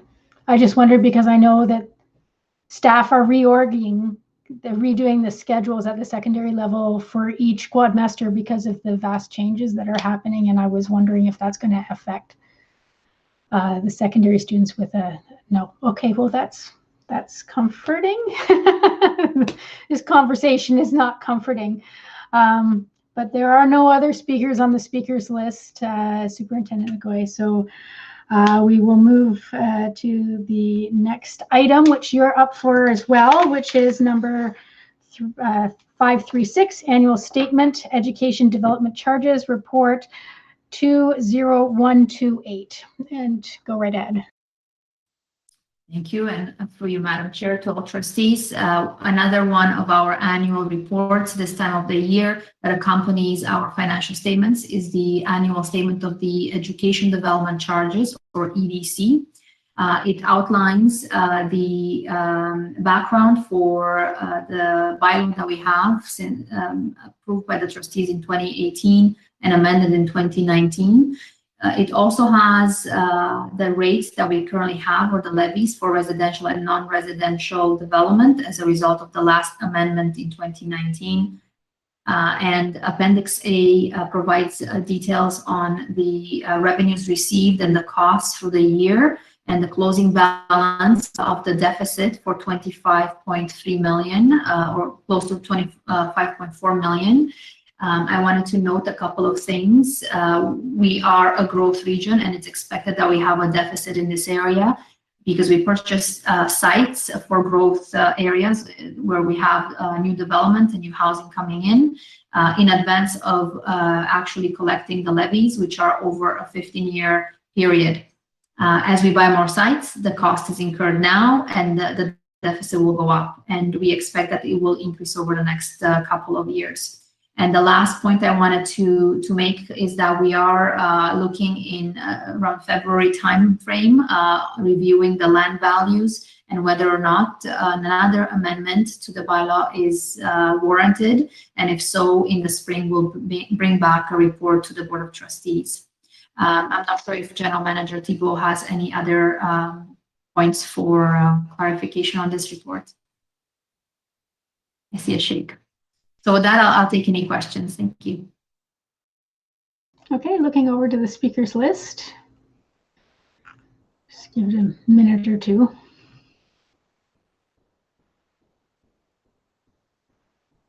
Vice Chair Al Harrison. Thank you. Lots of questions tonight. Through you, Madam Chair. Could you provide an example of a low-cost alternative to site acquisition? That's something that's mentioned in the report. I don't think I've seen that before.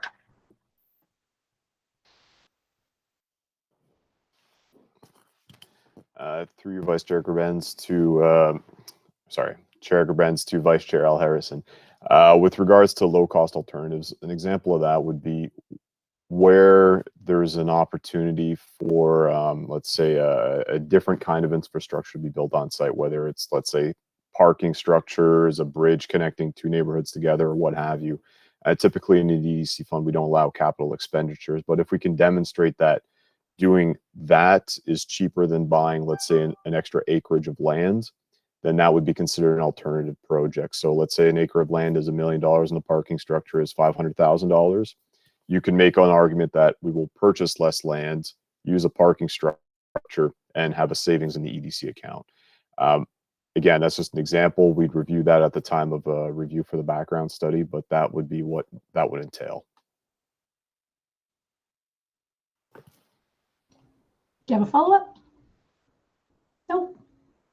There's no one else on the speakers list at all. So thank you very much for bringing the report forward.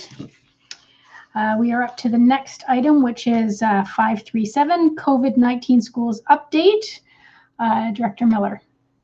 Thank you, Chair Gerbens. I will turn it over to Superintendent Ruddock in a second, but just for trustees' benefit, we have changed the process around doing this. We will not go around and do a verbal report. What we have done is provided a written report, well, not a report, but an itemized quasi-report with what has gone on. Superintendent Ruddock will go through, and any changes that have not, things change so rapidly that this might not have something on there that we found out this afternoon or so on. And Superintendent Ruddock will highlight any changes or highlight any of this in the report and pass it to the appropriate superintendent if necessary. Thanks. Superintendent Ruddock. Thank you through the chair to trustees. Good evening.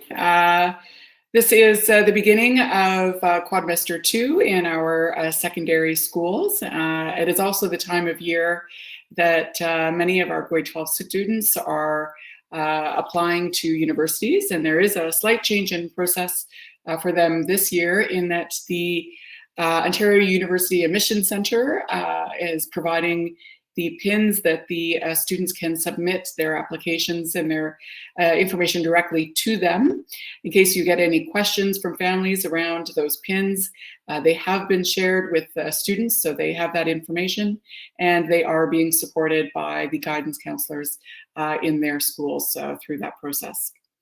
We are still in the process of reorganizing our elementary schools, and the change of model date is November 30th for elementary.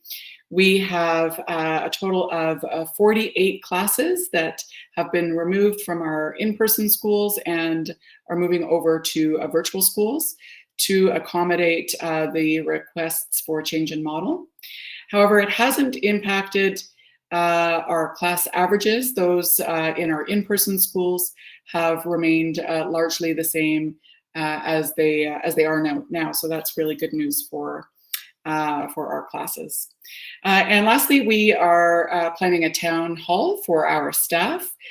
This will be on December 1st at 4 o'clock, and we're very excited to have Chair Gerbens do some opening remarks, and this will be an opportunity for staff to ask the senior team any questions they have about some of the COVID related pieces, our reopening schools, or virtual schools, or anything else they might want to ask us. So we certainly will extend the invitation to all of trustees if you'd like to watch that live stream event.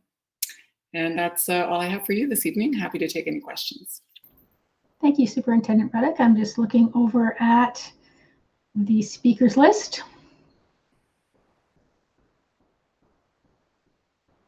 And seeing none. Oh, there we go. Trustee Oliver, go right ahead. Thank you, through you, Chair. And this is probably to Superintendent Ruddock and Trufan. It is my question: absenteeism system and reporting. So now that we've gone through the first quadrimester and you've probably had a number of different scenarios of how students and their families were reporting absenteeism. I'm wondering if the system needs to be adjusted in any way, because the purpose of the system is twofold at this point. Whereas it was simply to track student attendance and an accountability piece back to the family to account for an absence. Now, the important part here is knowing which students are in school because of the contact tracing element. And so if a student decides, who is registered to participate in class, and this pertains specifically to secondary students, decides to, for whatever reason and non-medical reason, not to go to class, but joins the class virtually online, they will be reported as absent, which then sends a flag to the family. So what's the expectation around that? And does the system need to be kind of tweaked to allow for all those sorts of permutations and what's happening? And secondly, I know that when it comes to the absence reporting reasons, there is influenza-like illness.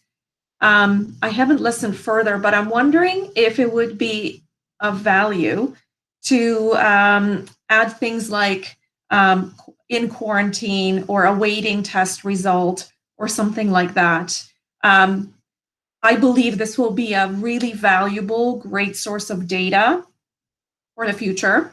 There will be likely people very interested in looking at this data to understand how the disease worked, how the pandemic progressed, and what was happening in our schools. And it might help with some future planning or messaging.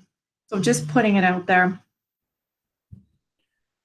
I think I'll go first, if that's okay. Thank you through the chair to Trustee Oliver and all the trustees. Those are some very good questions, and I'll defer to Superintendent Ruddock about the influenza and the COVID-related absences. But in terms of your first part of your question, certainly the ministry gives guidance on absence codes. So we are, at the guidance of the Ministry of Education on what codes we can put into our absence reporting system.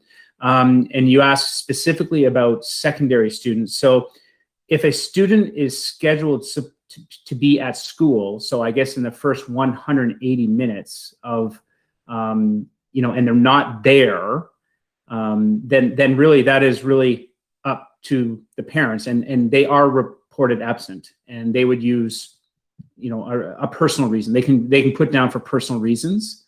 But that's really up to the parent to choose the most appropriate reason.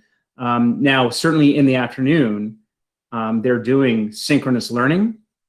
So attendance is taken there as well. So they can be at home already. So if they're participating at home in the second 180 minutes, they're going to be marked present because they're studying. But if they're for the first part of the day, Trustee Oliver, if they're supposed to be in school and they're not, and unless there's another reason, they are going to have to be marked absent. And really that's just following ministry guidelines on absence reporting. And I'll turn it over to Superintendent Ruddock for the second part. Thank you very much. Through the chair to Trustee Oliver. So there are two aspects where we are recording absences. The first is through our regular student absence reporting system, and we're limited in terms of what types of codes we can use in that system. So, for example, we don't have a quarantine code that we could use there. And what we're finding is that many families are looking to keep their information private around the reason for absence related to COVID. And in fact, public health is no longer sharing the identifying information of a student that has COVID. So we're not able to identify them in our absence reporting system that particular student has a COVID-related absence. So in order to protect their health information and to protect their privacy, they're just coded as an illness for their absence. However, that said, the ministry also has a separate tracking tool for absences, and it is in that reporting tool where we are tracking to the ministry the number of students who are absent with COVID, whether it's a newly reported case or whether it is the second, third, or subsequent day for their absence. So that information is being reported to the ministry on a daily basis. But however, in our own reporting system, we're first protecting the confidentiality of the student and respecting the parents' wishes in terms of what information they're choosing to share with us. In terms of letting public health know around absence trends, symptoms in our schools, we have worked with public health on a plan to alert them if there is a trend in a school with a high frequency of a particular symptom, a COVID-related symptom, then we have a reporting mechanism where we flag that for public health.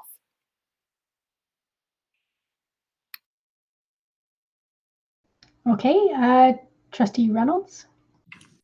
Thank you. Through the chair, my question is regarding understanding the logistics or the expectations that the school board will need to meet in the event of a school closure, shutdown.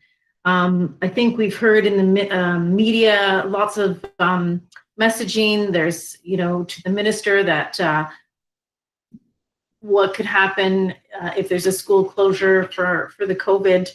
I'm just wondering if you could perhaps help families or update us if there's any new information on school board preparedness or family preparedness or the logistics that we'll need to go through in case of a school closure announcement from the ministry. Through the chair to Trustee Reynolds. This is in fact something that we have been preparing for since our first day back in September. In fact, when we have a class that is ordered to isolate, that classroom teacher really pivots the learning and the next day is delivering synchronous learning for the students following the kids' timetables. So we already have that happening with cohort closures or class closures. We've been very fortunate that we haven't had an outbreak declared and we haven't had a school closed as a result or a large portion of a school closed. But I believe that we are ready to manage that simply by the way that we're managing the class closures and cohort closures that we're doing now. And in addition to that, Associate Director Bogue has led the development of a resource document that we've shared with all of our schools on how they can further prepare in the event of a full school closure or a system closure. So we have all of the pieces all lined up, and in fact, we've seen it come into play with our classroom closures here and there. And through your chair, Benz, to Trustee Reynolds, I think it's important. The Minister of Education today ruled out an extension of the winter break and a school closure. Now, you can never say never because as conditions change, but at the moment, that's what the Minister of Education has said. But I would echo what Superintendent Ruddock says. We are ready to pivot if we have to pivot. Thank you. Okay, I have Trustee Shuttleworth. Thank you, through you, Chair. I was going to ask this question later, but it seems to fit quite nicely here. So the minister announced today that there would be no closure around Christmas. But I know there has been discussions, at least in my community, of parents considering or wondering the possibility of if they want their kids to go back to face-to-face learning after Christmas, but choose to keep their kids home for the 2 weeks following Christmas to prevent spread. Would there be an option for them to still partake in the schooling?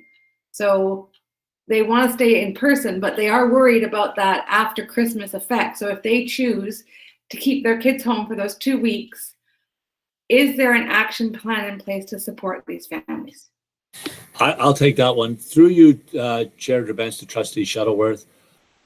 What you're really at, what those parents are looking for is the hybrid model that was asked earlier, in that their students who would be in face-to-face would then be able to not attend school and a camera be placed and have synchronous learning. We will not be doing that.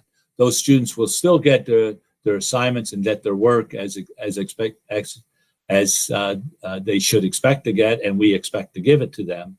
However, we're not going to adapt our system to address a temporary situation.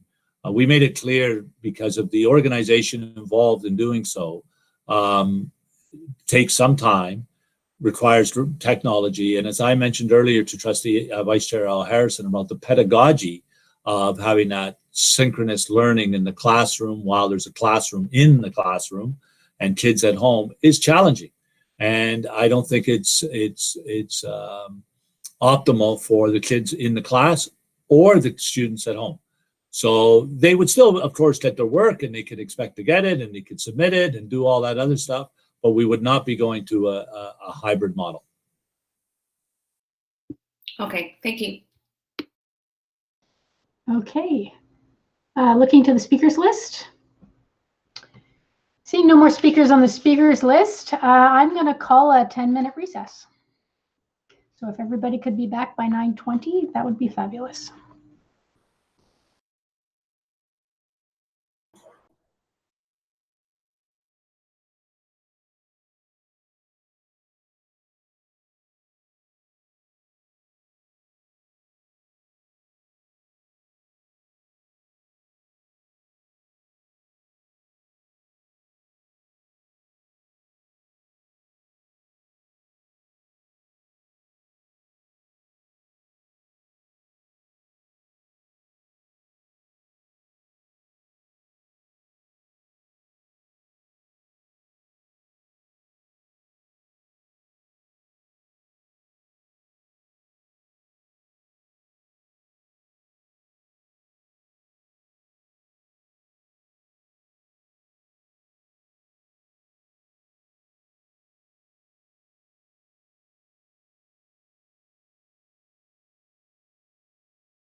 Okay, welcome back, everybody. I hope you had a moment to refresh a little bit. Grab a glass of water or something. We are up to 5.4 in our agenda, which is notices of motion. I was wondering if we have any notices of motion. Looking over to the speakers list. Seeing none. So we are then up to 5.5, the director's report. Director Miller, Thank you, go Chair. ahead. Thank you, Chair Devens. I have 3 items tonight for director's report. I will turn to General Manager Thibault or Superintendent Nagoya. I think it's General Manager Thibault, though, to talk about community planning and partnership meeting timing. Through you, Chair Gerbens. With regards to the community planning and partnership meeting, historically we did have it in around this time, November, December, but given the late submission of our completion of our LTAP, as well as what's been happening with COVID, we're looking to push this off into early of next year. We're thinking probably February would be the best timing. So at that point, we'll have more information on what's happening with regards to hopefully COVID. And whether or not there's any available space in the existing available space. If not, then we'll proceed with a presentation of our future capital priorities project to identify any future partnerships that are maybe available with the community. And more than likely, we'll just host it as part of a board meeting so we can present to the Board of Trustees what we anticipate to be some of these potential projects, and we can invite our agencies and partners to also attend. So we'll up our viewer count too. So I'm happy to take any questions with regards to this matter. Okay, thank you. Looking to the speakers list. Seeing none. Thank you very much. Thank you, Chair Devens. The next item is around staff. As trustees are aware, community was aware, and we are aware that during the spring shutdown, when we went to virtual, it was not perfect.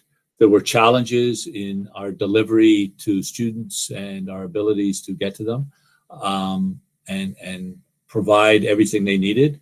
I think we did a good job given the conditions and the quickness with which we had to do this and the complete paradigm shift in the terms of the way we deliver education. But there's no question there was room for improvement. And we assessed that in the spring. And as a consequence, coming into the fall, some of the challenges we had from teachers working from home and EAs, etc., was conductivity. There were technical challenges. There were also challenges of daycare at home for some of our staff and so on. And so consequently, when we came into the fall, we have had all our teachers work from schools, which had been a request from many teachers to have access to our school buildings in the spring. However, I think our virtual classrooms and our virtual schools are largely successful, far more successful than they were in the spring. And given the conditions of Halton now and the GTA around the alert around and the increasing number of cases of COVID and infections, we are going to roll out a plan to allow some of our staff to work from home, some of our teaching staff. And we will also, Associate Director Bogue's going to get a group together to take a look at some of the other areas of the board, our ECEs, EAs, and our secretarial staff OCTU around working from home. So a plan will roll out in the next short time. I will ask Associate Director Bogue to just give why we're confident to do this. It will be limited. It will not be unlimited at home. It will be measured in a way, and we'll review it to ensure that the quality of education is still arriving to students. So I will turn it over to Associate Director Bogue, as we have had done some work on how well at the secretary panel the virtual classrooms are going. David? Yeah, thanks, Stuart. I had shared this with the director about a week ago, and we thought we should share with trustees. We did a quick 2-question survey after one quadmester of virtual learning in our virtual high school, and it was really what can we celebrate and what areas do we need to think about improving on. But a pretty good response, and as you can imagine, the folks that do do these kinds of surveys, they want to let you know how they feel. And so this was both kids and parents. So I'll just give you a quick high level of the things that were themes in the feedback. So they came things that we heard more than once. In terms of what to celebrate, they were quite impressed at how we rolled this out so quickly and on such short notice. The ability of teachers to get up to speed, the ability for teachers to make their virtual classrooms seem like real classrooms. They really liked the way that teachers went out of their way to connect with students in that virtual environment, which is a little bit tricky and very new for folks. They appreciated the patience and understanding of our teachers as they reached out to work with kids who were struggling in that online environment. And that environment, for trustees' sake, is not for everybody. We know that. And so we, some kids are not, it's not the best environment for them to learn, but our teachers are working hard to make that work. And they were certainly impressed by the organization of such a huge school and making that work for kids. So that was some really positive feedback that we were happy to hear. We did hear some areas for improvement, which we expected as well. And I think trustees remember that we made the decision around virtual based on some requirements from the ministry late in August. So we heard about the hiccups at the beginning of the year, things like we didn't even have phones for about a week into quadmester 1, so parents had a hard time communicating with the school for startup, and then that improved very quickly. From a student lens, the workload for kids is big.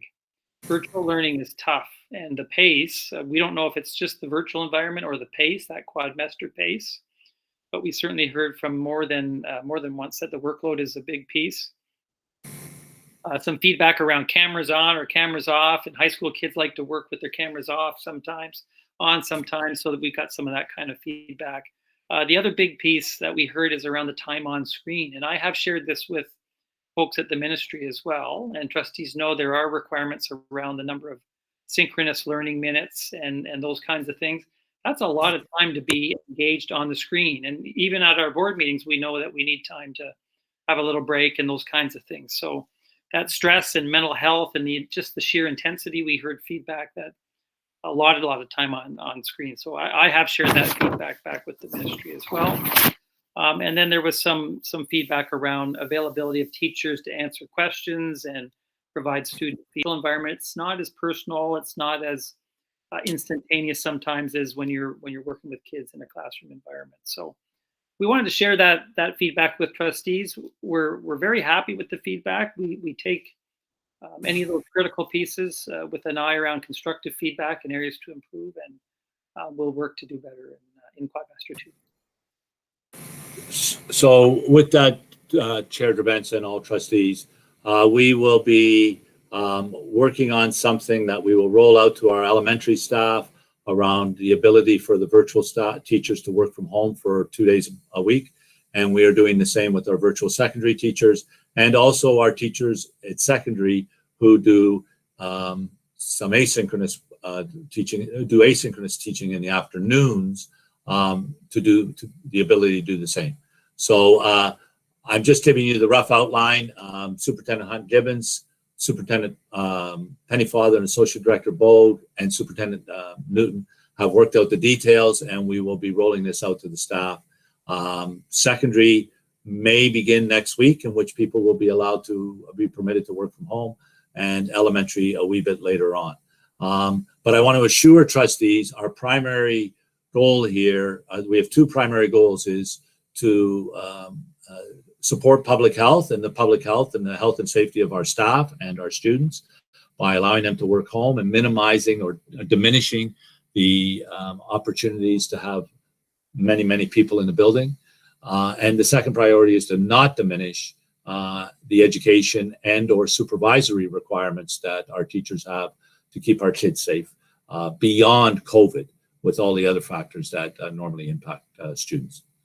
So that's the first thing. Now, having said that, as trustees are aware, we are moving into Quad 2 in both panels. The elementary Quad 2 panel is to commence November 30th. We have had over 1,800 students from our brick and mortar schools choose to go to virtual school. And we've had a couple of hundred choose to go from virtual into classrooms.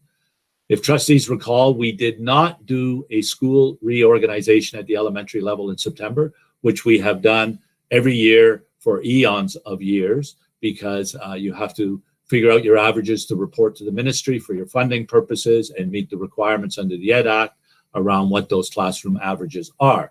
For example, primary, it's 20 students or less with a 10% buffer of classes up to 23 for the entire board. So we have to report on that. And so consequently, near the end of September, beginning of October, we have a reorganization every year of our elementary schools. And this is common in every board in this province. Every board has to go through reorganizations. We did not do that this September because we wanted to help the students settle in their classrooms. However, with the changing of Quad 2 and the number of students moving and so on, we do have to do a reorganization, and we do have to make up a little bit for what we didn't do in September. It's a little more complex now. Over half of our elementary schools will be impacted by reorganizations, some to a greater extent than others. For some, it might be one or two. But the challenge for our students and our staff is they have been with students for almost 3 months. And now some of them may be moving classes and moving teachers. And because we've also had more students go into virtual, we've got to move some of our teachers from the brick and mortar schools into the virtual schools. And so there's a lot of maneuvering. November 27th is parent-teacher interview day for our elementary panel. We are going to keep the students home on November 30th for a day in which will be to support the students around this transition. It will give the opportunity for teachers who are getting new students to reach out to those students and make contact before they start school on December 1st in their new classes. It will help teachers learn about students who have special needs, and they will have to go through their IEP so that those students are supported the minute they arrive in their new class. So there are, as I said, it's a fairly large number. Over half of our schools are impacted by this reorganization of our elementary schools. I certainly appreciate the challenges this puts on the community and parents, that their kids will be home on the Friday and they will be home on the Monday. And I understand for trustees, that's a challenge as well. But I think in the difficult circumstances we are in, the number of months that the students have spent with specific teachers, the already high anxiety level around COVID, the increasing numbers, this we believe strongly will support the transition of our students for those that have to move and for those that might not be moving but might get a new student into their class. So you know the dynamics of elementary schools, those are significant. Who are your friends? And your friend might leave, but you get someone new. And that's the purpose of that. So that's what we're putting on the table tonight. Superintendents and myself can answer questions from trustees. We will get communication out very quickly on that so parents can make plans for November 30th. Okay, so Trustee Shuttleworth is on the speaker's list. Hi, thank you. Through you, Chair. My first is really more of a comment for our Super Associate Director, Bo. So we had, it's just some more sort of food for thought for you. I had a council meeting of all the Ward 4 parents, and we had an ex-chair who's now got their child in virtual schools. And one of the things that they were saying that they really struggle with is the disconnectedness of parents. They say you're doing such a great job at keeping the kids involved, but as a parent, they really feel that they're out in the cold. So I just wanted to draw, I know that wasn't mentioned in your report, so I just wanted to draw your attention to that in case you could maybe add it. It was a real concern from this parent, and he said he knew he wasn't the only one who felt that way because he's not part of his home school and he's just kind of feeling out in the cold. So that was that question. Thanks, Trustee Shuttleworth, for that. Yeah, and that, in fact, was another piece of feedback that we did here.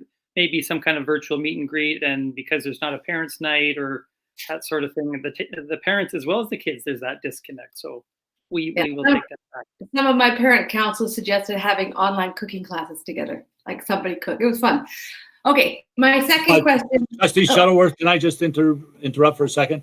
Just one correction. I said a couple of hundred students were moving from virtual to in school or brick and mortar buildings. It's 600. So that's a significant number of students on the move. Thank you. Okay, and my next question again is for Director Miller. So with the day on November the 30th, which is for the reorg of schools, what will the teachers, because you said 50% of our schools are impacted, what will the teachers who are not impacted be doing? Thanks through you, Chair of Events, to Trustee Shuttleworth. I will turn that over to Superintendent Salmini. It is more than 50%, but there will be lots of work to do. But I'll turn it over to Superintendent Salmini or Superintendent Ruddock for comment.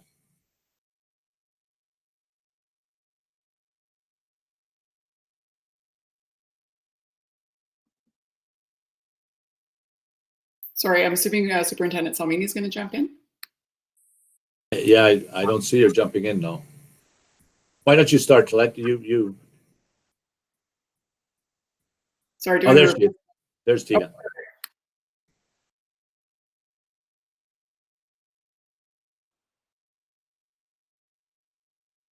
It would appear Superintendent Salmini's got technical issues. So, Superintendent Ruddock, do you have some comments? Sorry, can you repeat the question? Sorry, so what Director Miller had said, well, I mean, he now says it's more, but there are some schools I know that are not impacted by the reorg. So what will be what will those teachers be doing? What will be their work for that day? So through the chair to Trustee Shuttleworth, we have some schools that aren't losing a teacher or losing a class due to the reorganization, but they will be reorganizing the classes within their building in order to meet the primary class size mandates or the required divisional averages in the junior and intermediate divisions. So there will be some movement of students in about half or more than half of our schools in order to achieve those targets. So much like our virtual school teachers, they would be getting to know the students that are coming into their classes, reviewing any individual education plans or plans of care, that kind of thing.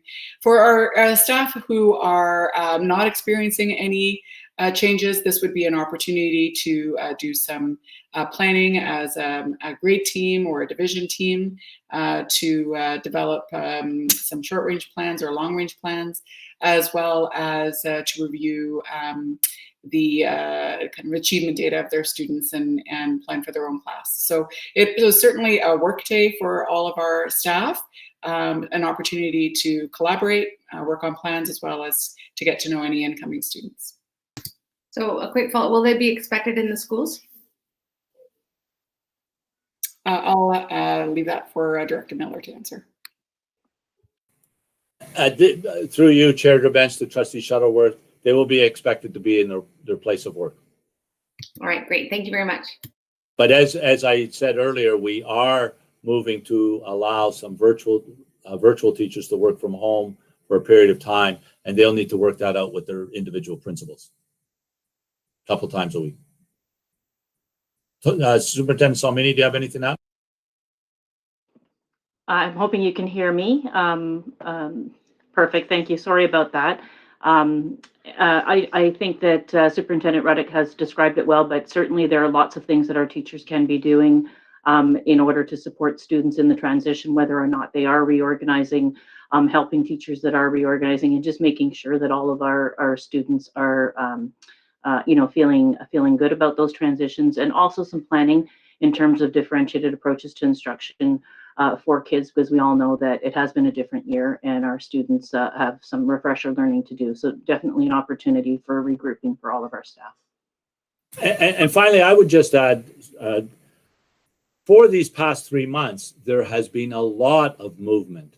Students being at home because they're self-isolating, teachers being at home because they're self-isolating, quarantine. There's been a lot of anxiety and a lot of movement with students, and many of the staff Many of the teachers have not had the same opportunity to plan that they would in a normal school year, given all that's been going on. This will afford them that opportunity for those that aren't reaching out to students that are new to their class or leaving their class.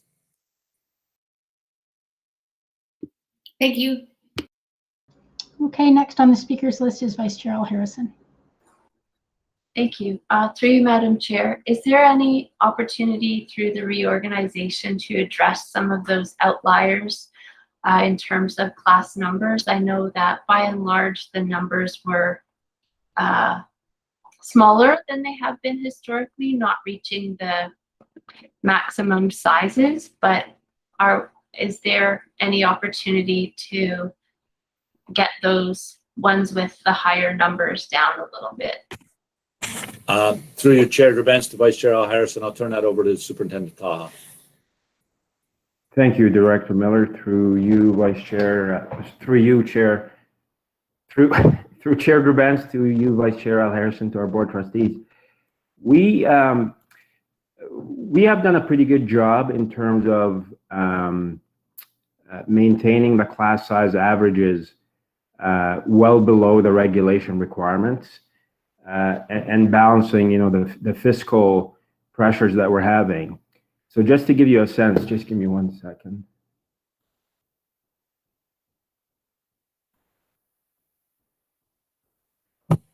So just to give you a sense of the numbers, in terms of outliers, we have 437 primary classes in our bricks and mortar schools. That's for our reorg data. And as you know, primary class size, the regulation requires that we are at 20 students or less. 31 of those classes are between 21 students to 23 students. So that's 31 out of 437. In the junior intermediate classes, we have 775 classes in the bricks and mortar school. Only 37 of those are greater than 25. So that's roughly 4%. And none of these classes are over 28. So again, 775 classes in the junior intermediate division, 37 classes are greater than 25 but less than 28. So again, not many outliers. And finally, of those 37 classes, of those 37 classes are outliers, 26 classes are grades 6, 7, or 8. So again, the grades 4 and 5 are at 26 students, not 25 students. So again, the outliers are a very, very low percentage.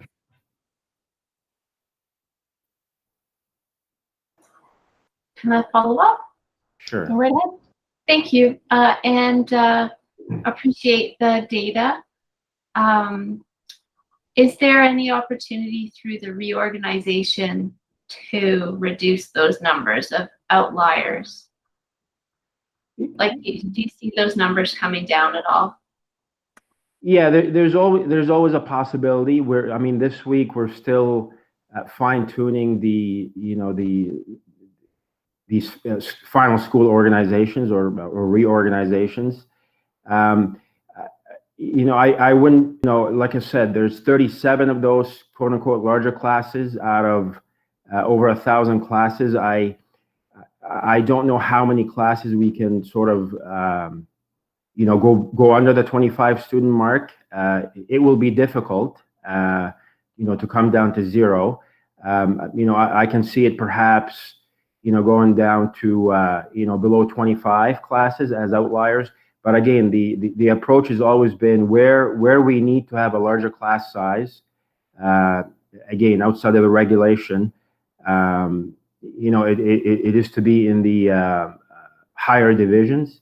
And again, I just want to point out one thing, that the class size averages that we have currently in our bricks and mortar schools are well below the regulation class size. So again, in FDK, our class size is around 20 students, where the regulation stipulates 26. In the primary division, the regulation stipulates 20. We're at 18.6. And in the JI division, again, in the bricks and mortar, the regulation stipulates 24.5. We're only at 22.33, which is lower than it was in September.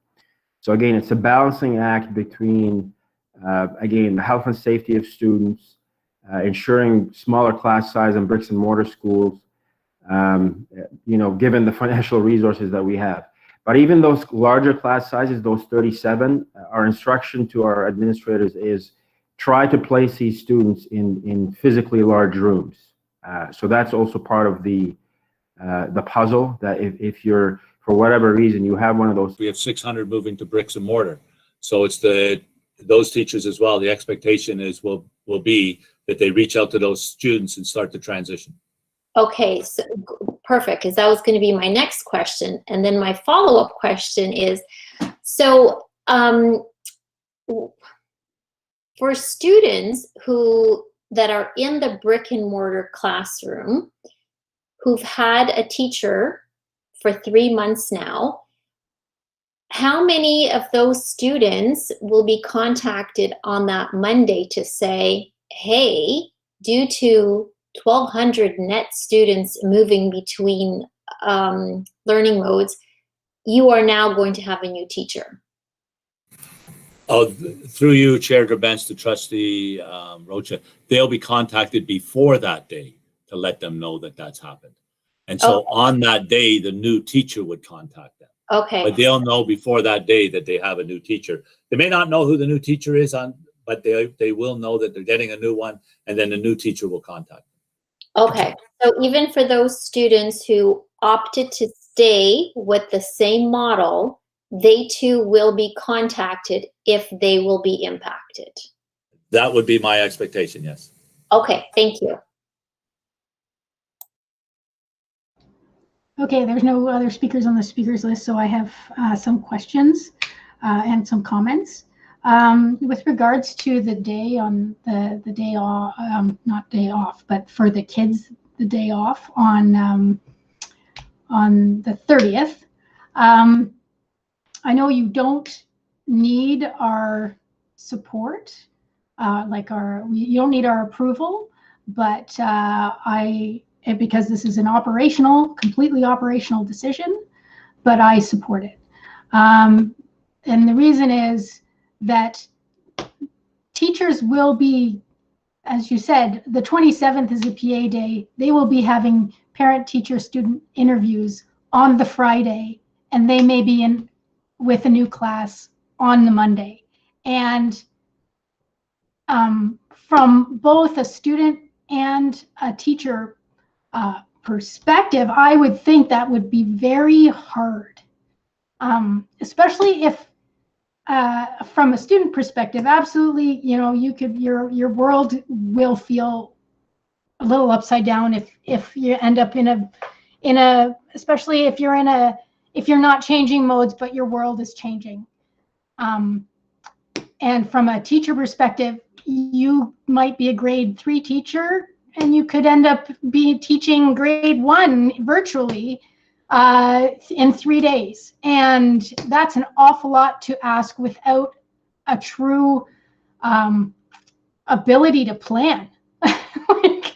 I would think it would be cruel if we didn't do something like that. So I actually applaud this move.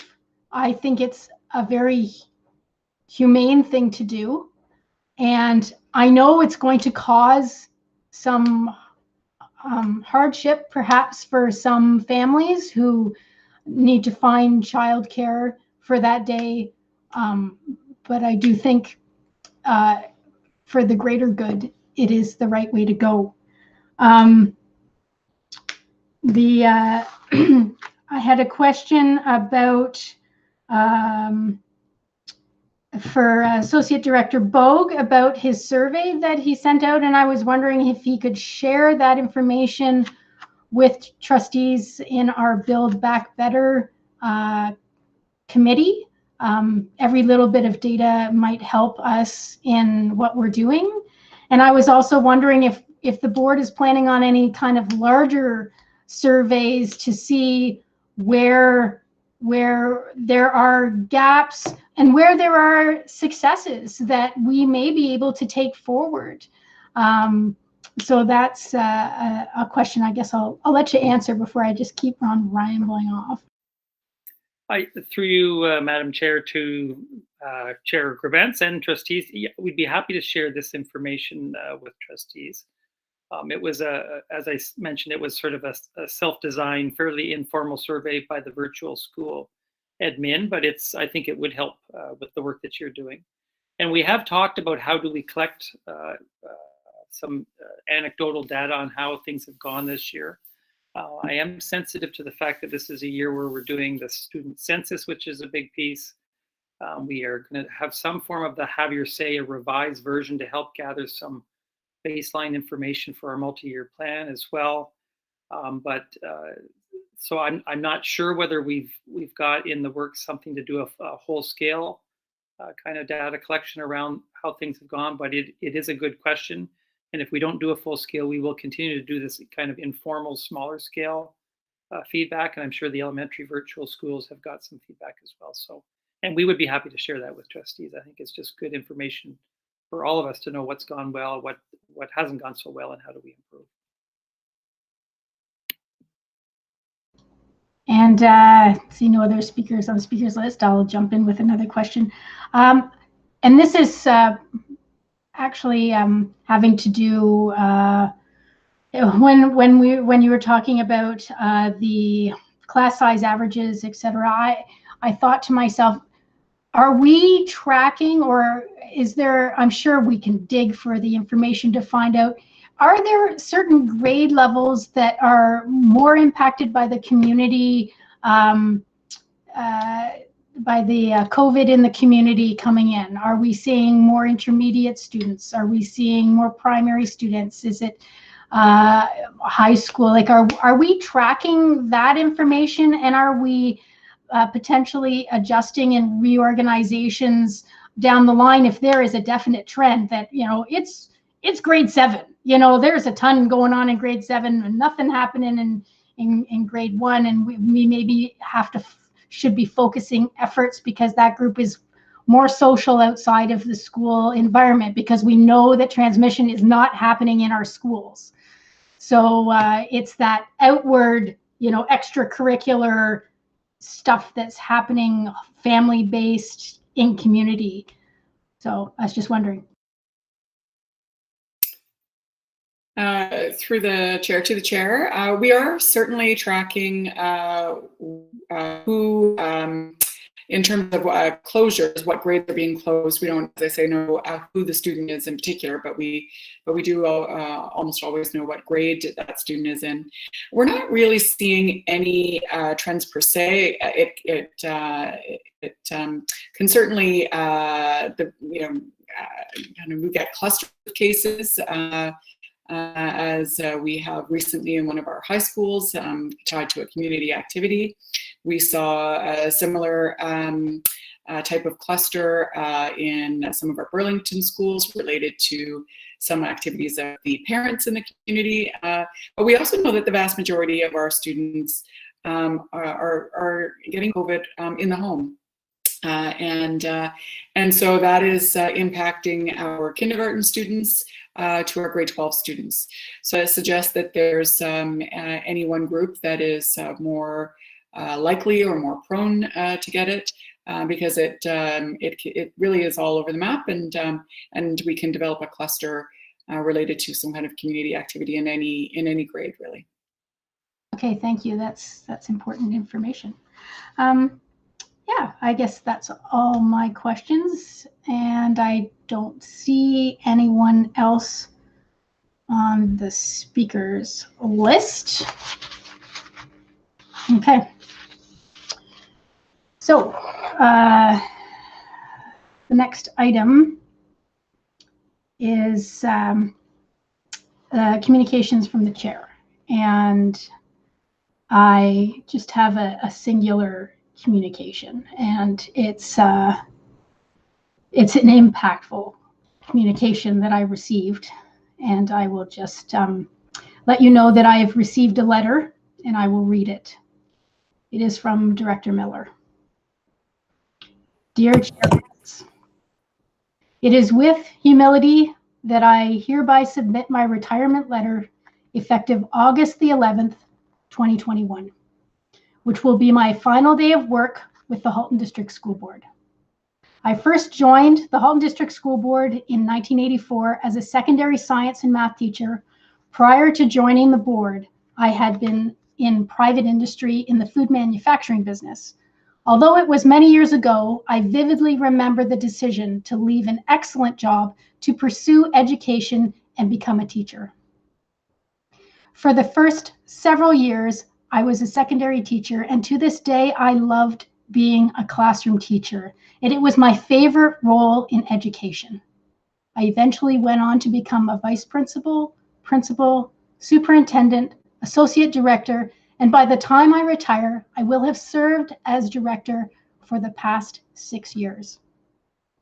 After having spent a great many years in public education in the Halton District School Board, and for a short time in East Africa, I have had my beliefs affirmed innumerable times and its significance in perpetuating the civil society we all relish. Although there have been many challenging moments, especially this year as we navigate through the pandemic, they are far outweighed by those times that brought me joy and a sense of purpose. I only hope that I was able to do the same for all those staff, parents, and the with and for. I would very much like to thank the current Board of Trustees and all those former trustees who entrusted me to lead the board. Your faith in public education and confidence in me will never leave my thoughts. Moreover, I want to thank the senior team, both current and past. You have been an endless source of inspiration to and for me. Your dedication to the welfare and success of our students and staff are unparalleled. I would also like to thank all the students and staff of the Halton District School Board. Your work and efforts have helped to make the position of director and all others I held as gratifying as it is. Thank you. Last, but by no means least, I want to thank my family, particularly for my time as director. The job of director would not be doable if it were not for the support, patience, and love of one's family. It is my good fortune to have such a family. Finally, I say thank you and best wishes for a bright future to all of you. In serving this board for all these years, I simply hope that you know I always tried my best to make a difference. All of you deserve nothing less. Sincerely, Stuart Miller, Director of Education.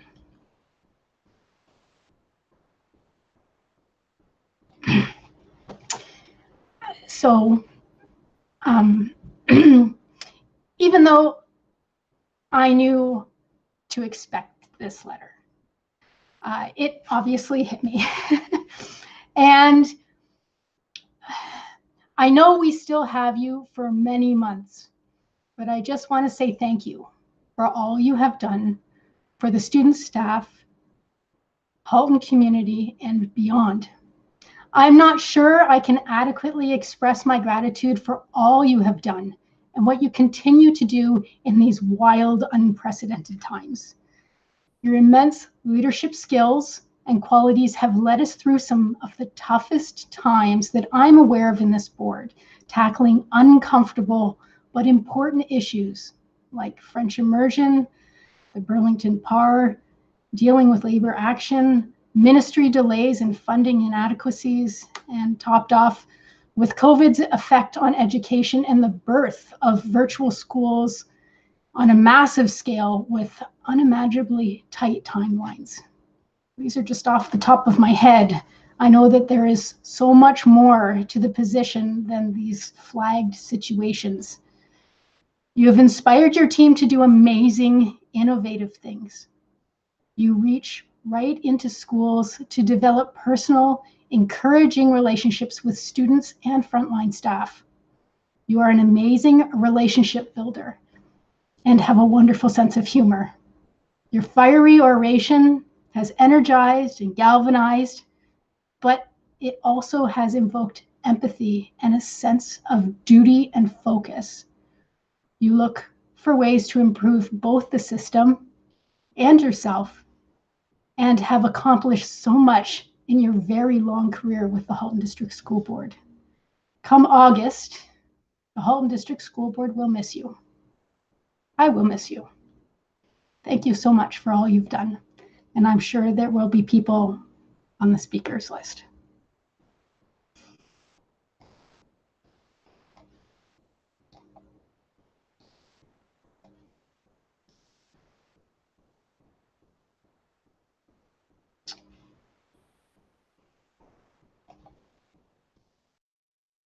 Trustee Amos. Well, you got through that much better than I would have. Director Miller, I don't know what to say. I didn't hear the chair accept your resignation or your retirement letter, though. So maybe she's hoping that as a board, we're not going to accept it. I'm only kidding. Of course, you know that. I remember you as a teacher. I've known you throughout the years. And I'll say a lot more in August, but congratulations to you. I know your family will enjoy having you. And thank you for everything you have done for the board. I knew you could do it. I don't want to accept your resignation. Oh my goodness. I think I see a lot of expression, and I think you're going to hear from people privately. There's to you, Chair Bence, there's no need to say anything. The expressions on the faces say it all, and it's back from me to you as well.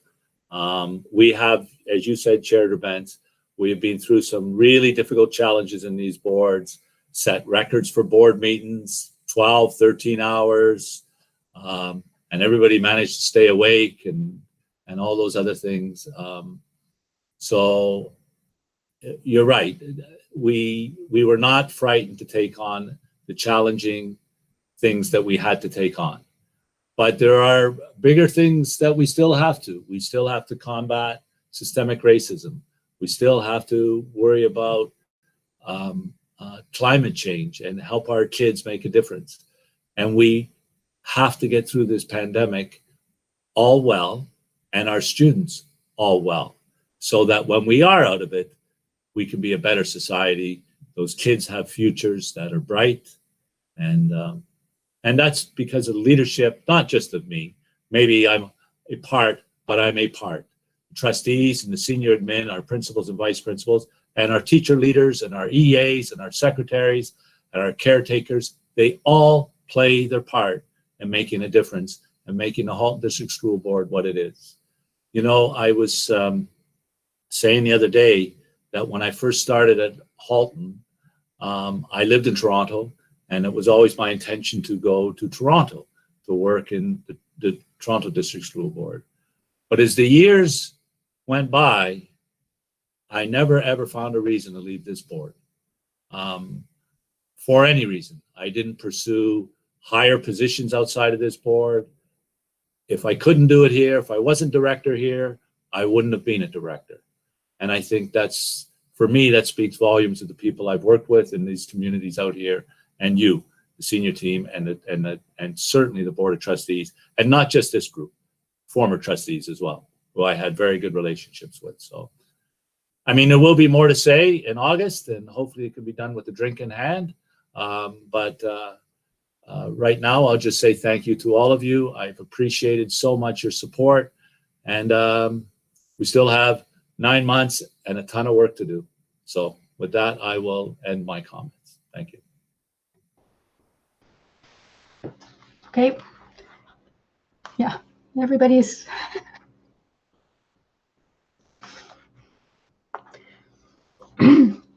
Okay, so feels hard moving on in the agenda. So we have a committee report from SEAC. Trustee Oliver, did you want to speak to it at all? No. No, I'm good. Thank you. I did attach a couple of links for trustees to explore and see some of the wonderful work that's going on in our board in making sure that all of our students, and especially those who are more vulnerable, are well taken care of. Education is at the forefront of our minds. Thank you. Excellent. Okay, so we are up to trustee questions and comments. Oh, actually, I have to make a motion to extend. It is 10:07, and I know we have this, and we have to go back into private session. So, Director Millard, do you know how long the items in private session would be, so we can gauge how much time we might need to extend? I would say, Chair Drabantz, 10 minutes. I think we can do them in 10 minutes. So I would give yourself 15 or 20 just to be on the safe side. There's only updates on some property issues. That's it. There's only 2 of them. 10:30. I'm 10:30. 10:30. Okay, we will aim for 10:30. Hopefully there aren't a lot of questions and comments from trustees that will extend this time. So who would like to make that motion? Thank you, Trustee Shuttleworth, seconded by Trustee Reynolds. Is there any discussion at all? My other computer went to sleep. Seeing none. So all those in favor?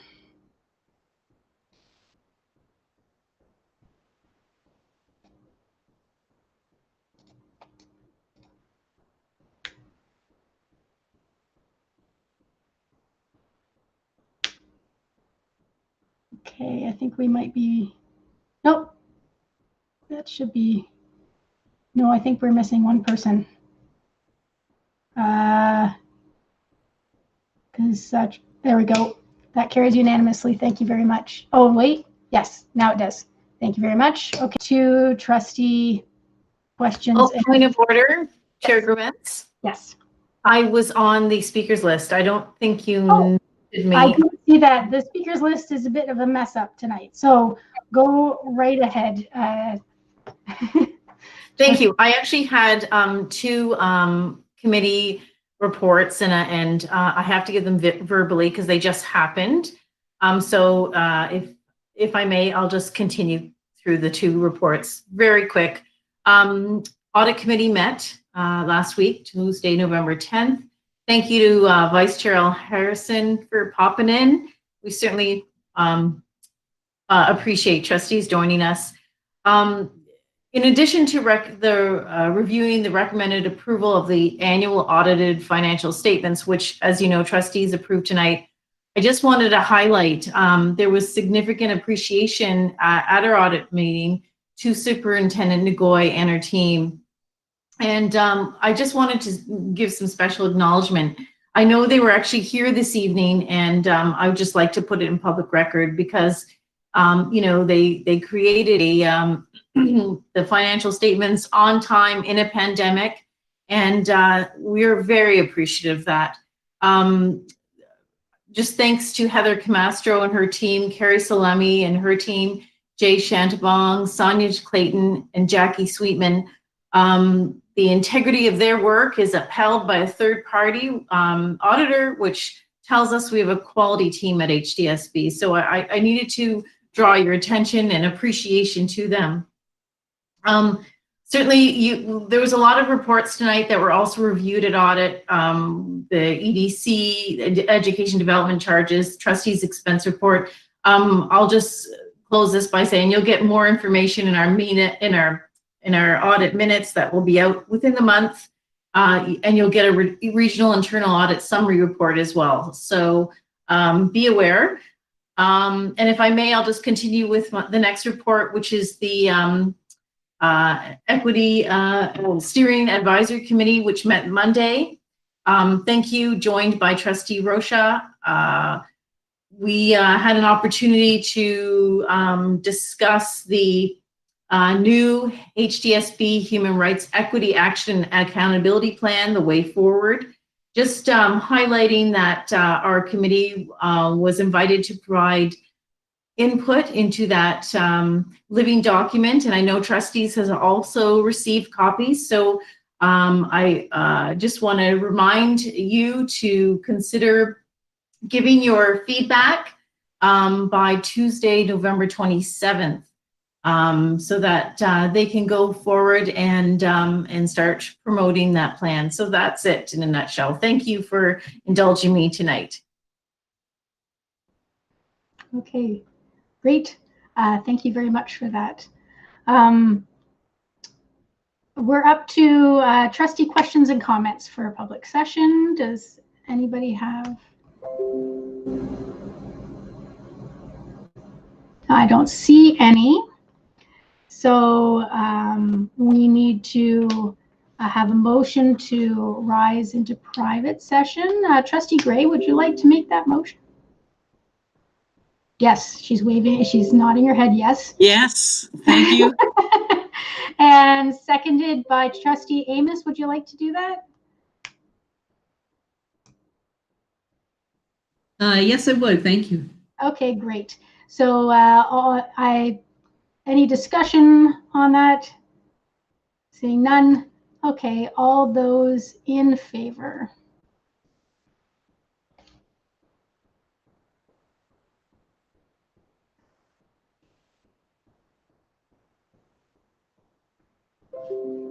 And that carries unanimously. Thank you very much. We'll give it a few minutes to clear the deck. And thank you very much, Mr. Raposo, for your ever present and steady help in these meetings.